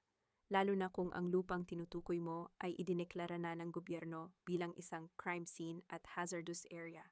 Dahil sa kemikal na natagpuan sa ilalim nito, paliwanag ko. Kinuha ko ang aking tablet at iniharap sa kanya ang isang balita. The land has been sequestered by the state. Ang hawak mong titulo, it's just a piece of historical garbage now. You can't sell it. You can't develop it. You can't even use it as collateral. Nabitawan ni Bianca ang kanyang baso. Ang tunog ng nababasag na kristal sa sahig ay tila hudyat ng pagbasag din ng kanyang mundo. Lies, pinaglalaruan mo lang ako. I have the connections. I have the money. The money? You mean the accounts in Singapore and Switzerland? Isang mapait na tawa ang kumawala sa aking bibig. Check your accounts, Bianca. Check them right now. Nanginginig na kinuha ni Bianca ang kanyang cellphone. Ang bawat pindot niya sa screen ay tila isang pagsusumamo sa tadhana. Ngunit ang bawat segundong lumilipas ay mas lalong nagpapaputla sa kanyang mukha. 0. No, it's impossible. This can't be happening. Hiyaw niya habang pilit na nire-refresh ang page ng kanyang online banking. Nakalimutan mo yata, Bianca. I am the one who designed the encryption of those offshore accounts when Marco asked me to protect the family wealth years ago. I didn't just protect it. I mirrored it. The moment the NBI flagged Marco for drug trafficking, the Anti-Money Laundering Council moved in. Everything is frozen. You are not a millionaire anymore. You are a fugitive with zero balance. Lumapit ako sa kanya, sapat na para maamoy ko ang takot na namumuo sa kanyang balat. You were never my equal, Bianca. You were just a shadow of my kindness. At ngayong wala na ang liwanag ko, wala ka na ring lugar sa mundong ito. Alina, please, magkaibigan tayo, di ba? Pagsusumamo niya, dahan-dahang lumuluhod sa harap ko. Ang bawat luha niya ay tila isang insulto sa lahat ng luhang hindi ko ibinuhos. Pinilit lang ako ni Marco, sinasaktan niya ako. Gagawin ko ang lahat, ibibigay ko ang lahat ng impormasyon laban sa kanya. Huwag mo lang akong hayaang mabulok sa kulungan. The same Marco who is currently in a hospital bed, paralyzed after the explosion, tanong ko. Yes, Bianca. Nabuhay si Marco, pero hindi na siya makakapagsalita o makakalakad kailanman. He is a prisoner of his own body. At ikaw? Ikaw ay magiging prisoner ng isang sistemang binaliwala mo. Dahan-dahan kong kinuha ang folder mula sa kanyang nanginginig na kamay. Hinawakan ko ang mga dokumentong naging sanhi ng napakaraming kamatayan at sakit. Sa harap niya, dahan-dahan ko itong pinunit, piraso sa bawat piraso, hanggang sa ang sahig ay mapuno ng mga puting papel na tila mga talulot ng isang patay na bulaklak. Tapos na ang laro, Bianca, wika ko. Bumukas ang pinto ng penthouse. Pumasok ang mga Singaporean police kasama ang mga kinatawan ng NBI. Habang pinapoposan nila si Bianca, tiningnan niya ako ng may purong poot. You think you won, Alina? Hindi mo alam ang lahat. Si Gabriel. Tanungin mo si Gabriel tungkol sa kapatid mo. Tanungin mo siya kung bakit kanya talaga pinoprotektahan. Sigaw ni Bianca habang kinakaladkad siya palabas. Napatigil ako sa gitna ng silid. Ang aking kapatid? Ang sanggol sa litrato na nakita ko sa vault? Isang malamig na kilabot ang gumapang sa aking likuran. Tumingin ako sa labas ng bintana sa nagkikislapang ilaw ng Singapore. Ang bawat tagumpay ay tila may kasamang bagong misteryong mas madilim pa kaysa sa nauna. Kinuha ko ang aking cellphone at tiningnan ang pangalan ni Gabriel sa aking contacts. Pipindutin ko na sana ang tawag ng isang mensahe ang pumasok mula sa isang hindi kilalang numero. The sister you're looking for is closer than you think, Alina. But ask yourself, why does Gabriel have the same blood type as the father you never knew? Ang cellphone ay halos malaglag sa aking kamay. Ang bawat pintig ng aking puso ay tila isang babala. Ang laban sa mga liwanag ay tapos na. Ngunit ang laban para sa aking tunay na pagkakakilanlan ay tila nagsisimula pa lamang. Nakatayo ako sa harap ng malawak na salamin ng penthouse, pinagmamasdan ang sariling refleksyon habang ang huling sinag ng araw sa Singapore ay dahan-dahang naglalaho. Ang hawak kong cellphone ay tila naging kasing bigat ng isang pirasong tingga. Ang mensaheng nagsasabing magkadugo kami ni Gabriel ay isang lason na mas matindi pa sa digitalis na pilit pumatay sa akin. Ngunit sa gitna ng pagkalitong ito, hindi ako humagulgol. Ang aking panga ay nanatiling matigas. At ang aking mga mata ay tila dalawang uling na nagbabaga sa lamig. Ang tunog ng pagbukas ng pinto ay bumasag sa katahimikan. Hindi ko kailangang lumingon para malaman kung sino ang pumasok. Ang pamilyar na amoy ng kanyang pabango at ang bigat ng kanyang boses ay sapat na. Alina, we need to go. Ang private jet ay handa na para sa pagbabalik natin sa Manila, wika ni Gabriel. Huminto siya ilang hakbang mula sa akin. Nararamdaman ko ang kanyang titig, mapanuri at tila may gustong aminin. Dahan-dahan akong humarap sa kanya. Ipinakita ko sa kanya ang screen ng aking cellphone. Ang bawat letra ng mensaheng nakuha ko ay tila sumisigaw sa pagitan naming dalawa. Is this true, Gabriel? Are you the son of the man who died with my father? o ikaw mismo ang kapatid na sinasabi ni Bianca? Ang boses ko ay walang panginginig, diretso at kasing talas ng labaha. Sandaling natigilan si Gabriel, ang kanyang mga balikat ay tila bumagsak ng kaunti, isang bihirang pagpapakita ng kahinaan. Alina, listen to me, ang tatay ko. Siya ang driver at matalik na kaibigan ng tatay mo. Namatay siya habang pilit na inililigtas ang pamilya Santos mula sa mga tauhan ni Ernesto Liwanag. Kaya pareho tayo ng blood type. Dahil ang tatay ko at ang tatay mo ay magkapatid sa ama. We are cousins, Alina, not siblings. Naramdaman ko ang isang bahagyang pagluwag sa aking dibdib, ngunit hindi nito binura ang pait. Bakit ngayon mo lang sinabi? Bakit kailangan mo pang magpanggap na chief engineer lang ni Don Ernesto?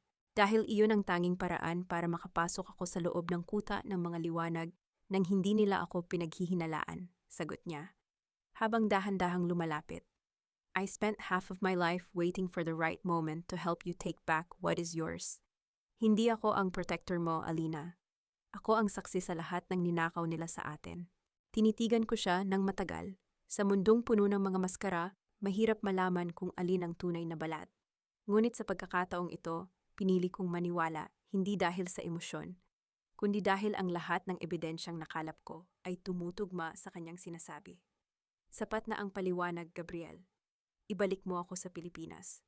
May huling hantungan pa akong kailangang dalawin bago ko tuluyang ibaon ang pangalang Liwanag, deklara ko habang nilalagpasan siya. Pagkalipas ng ilang oras, muli kong naramdaman ang hangin ng Maynila. Ngunit sa pagkakataong ito, hindi ito amoy lason. Ito ay amoy ng isang bagong simula na itinayo sa ibabaw ng mga guho. Tinalaw ko ang ospital kung saan kasalukuyang naroon si Marco. Sa loob ng puting silid, ang tanging maririnig ay ang ritmo ng heart monitor at ang mahinang ugong ng ventilator. Si Marco, ang lalaking dating puno ng yabang, ay nakahandusay na ngayon, paralisado, hindi makapagsalita, at tanging ang kanyang mga mata na lamang ang gumagalaw. Lumapit ako sa kanyang tabi. Hindi ako nagdala ng bulaklak, hindi ako nagdala ng prutas. Ang dala ko ay ang final court decree ng aming annulment at ang dokumentong nagpapatunay na ang lahat ng ari-arian ng mga liwanag ay formal nang nailipat sa Santos Holdings.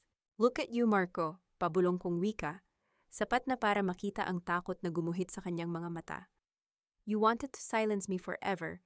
You wanted to make the world believe I was crazy. Pero ikaw ang nakakulong ngayon sa loob ng sarili mong katawan. This is not death, Marco. This is a life sentence of watching me succeed while you can't even blink without help. Ibinaba ko ang mga papel sa kanyang dibdib. The company is gone, the mansion is sequestered. And Bianca? She's currently fighting for her life inside a cell in Singapore. You are alone, Marco, just like how you wanted me to be.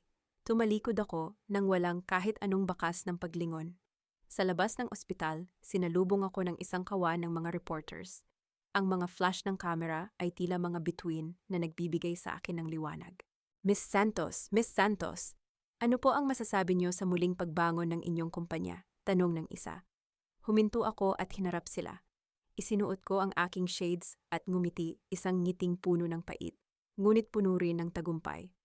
Liwanag Holdings is dead, Santos Global is born, at sa lahat ng kababaihang nakakaranas ng panunupil, huwag niyo silang hayaang patayin ang inyong ningning. Burn them with your success. Sumakay ako sa aking sasakyan, kung saan naghihintay si Gabriel. Ngunit bago kami umalis, isang itim na sobre ang iniabot sa akin ng aking sekretary. Ma'am, galing daw po ito sa isang hindi kilalang nagpadala. Sabi nila, kailangan niyo itong basahin bago ang press conference bukas. Pinuksan ko ang sobre sa loob ng sasakyan. Walang sulat sa loob, tila may isang lumang medalya lamang na may nakaukit na logo ng isang ampunan sa Mindanao. At sa likod nito, may nakasulat na isang petsa. Ang petsa kung kailan ako ipinanganak. Ngunit may kasamang oras na 5 minuto ang agwat sa aking birth certificate. Gabriel, ituloy mo ang pagmamaneho. Wika ko habang hinahawakan ang medalya ng mahigpit. Saan tayo pupunta, Alina? Sa simula ng katotohanan, sagot ko habang nakatingin sa malayo. Ang laban para sa kumpanya ay tapos na. Ang paghihiganti kay Marco ay ganap na. Ngunit ang misteryo ng aking tunay na pamilya at ang babaeng kamukha ko sa litrato ay tila isang pinto na kararating ko pa lang. Isang taon ang mabilis na lumipas. Ang pangalang Alina Liwanag ay tuluyan ng binura ng kasaysayan. At sa halip, isang bagong pangalan ang nangingibabaw sa bawat business journal at pahayagan sa bansa. Alina Santos, ang chairman at CEO ng Santos Global. Ang bawat pilat sa aking pagkatao ay naging mga dekorasyon ng aking tagumpay. Hindi na ako ang babaeng humihingi ng pag-ibig. Ako na ang babaeng nagdidikta ng sarili kong tadhana. Nakatayo ako sa gitna ng isang malawak na hardin, sa loob ng aking bagong tayong center para sa mga kababaihan sa Davao. Ang amoy ng sariwang lupa at mga bulaklak ay malayo sa amoy ng lason na dati ay sumasakal sa akin. Ang katahimikan dito ay hindi nakabibingi, kundi puno ng pag-asa. Pinanood ko ang mga kababaihang dahan-dahang bumabangon mula sa kani-kanilang mga trahedya. Tinuturuan naming maging malaya at matatag. Ma'am Alina, handa na po ang lahat para sa ribbon cutting, wika ng aking assistant. Tumango ako ng may tipid na ngiti. Habang naglalakad ako patungo sa entablado, nakita ko si Gabriel sa malayo. Hindi siya nakasuot ng barong o formal na damit. Nakasuot siya ng kanyang paboritong jacket, nakasandal sa kanyang sasakyan habang nakangiti sa akin. Hindi kami nagmamadali. Ang aming relasyon ay hindi binuo sa bugso ng damdamin, kundi sa pundasyon ng respeto at paghilom. Tulad ng sinabi ko sa kanya, bago ako maging katuwang ng kahit na sino, kailangan ko munang maging buo para sa sarili ko. Bago ako magsalita sa harap ng media, sumagi sa aking isipan ang balita kaninang umaga. Si Marco ay pumanaw na sa loob ng pasilidad ng ospital. Isang tahimik at malungkot na pagtatapos para sa isang lalaking nangarap ng kapangyarihan. Si Bianca naman ay nananatiling nakakulong. Wala ng boses, wala ng ganda, at unti-unting kinakalimutan ng mundong pilit niyang nilinlang. Ang hustisya ay hindi laging mabilis, ngunit ito ay laging dumarating sa tamang oras. Sa lahat ng narito, simula ko sa aking talumpati, ang aking boses ay umalingaw-ngaw ng may awtoridad at init. Ang tunay na liwanag ay hindi nanggagaling sa ibang tao. Ito ay nanggagaling sa loob natin. Huwag niyo silang hahayaang sabihin na kayo ay mahina. Dahil ang isang babaeng nagising mula sa kanyang pagkakahimbing ay ang pinakamalakas na puwersa sa mundong ito. Matapos ang programa, bumalik ako sa aking opisina. Sa ibabaw ng aking mesa, naroon ang medalyang galing sa Mindanao. Hawak ko ang sagot sa aking huling katanungan. Ayon sa imbestigasyon ni Gabriel, ang aking ina ay nagkaroon ng kambal. Ngunit dahil sa hirap at takot kay Don Ernesto, ang isa sa amin ay ibinigay sa isang ampunan para sa kanyang kaligtasan. Binuksan ko ang isang envelope na kararating lang. Isang litrato ang nasa loob, isang babaeng nakatayo sa dalampasiga ng Siargao. Siya ay nakasuot ng simpleng damit, may hawak na surfboard, at nakatingin sa malayo. Ang kanyang mukha ay salamin ng aking mukha. Ang kanyang mga mata ay may parehong apoy na dala ko. Huminga ako ng malalim. Ang bawat dulo ay simula lamang ng isang bagong kabanata. Dahan-dahan kong isinara ang folder at tumingin sa labas ng bintana, sa papalubog na araw na nagbibigay ng gintong kulay sa buong lungsod. Magkita tayo sa tamang panahon, kapatid, pabulong kong wika sa hangin. Dahan-dahan kong kinuha ang aking purse at lumabas ng silid. Ang bawat hakbang ko sa pasilyo ay puno ng katiyakan. Ang dilim ng mga liwanag ay tuluyan ng napawi, at sa huling pagkakataon, naramdaman ko ang tunay na kapayapaan. Tapos na ang paghihigante. Ngayon, ang tunay na buhay ay magsisimula na.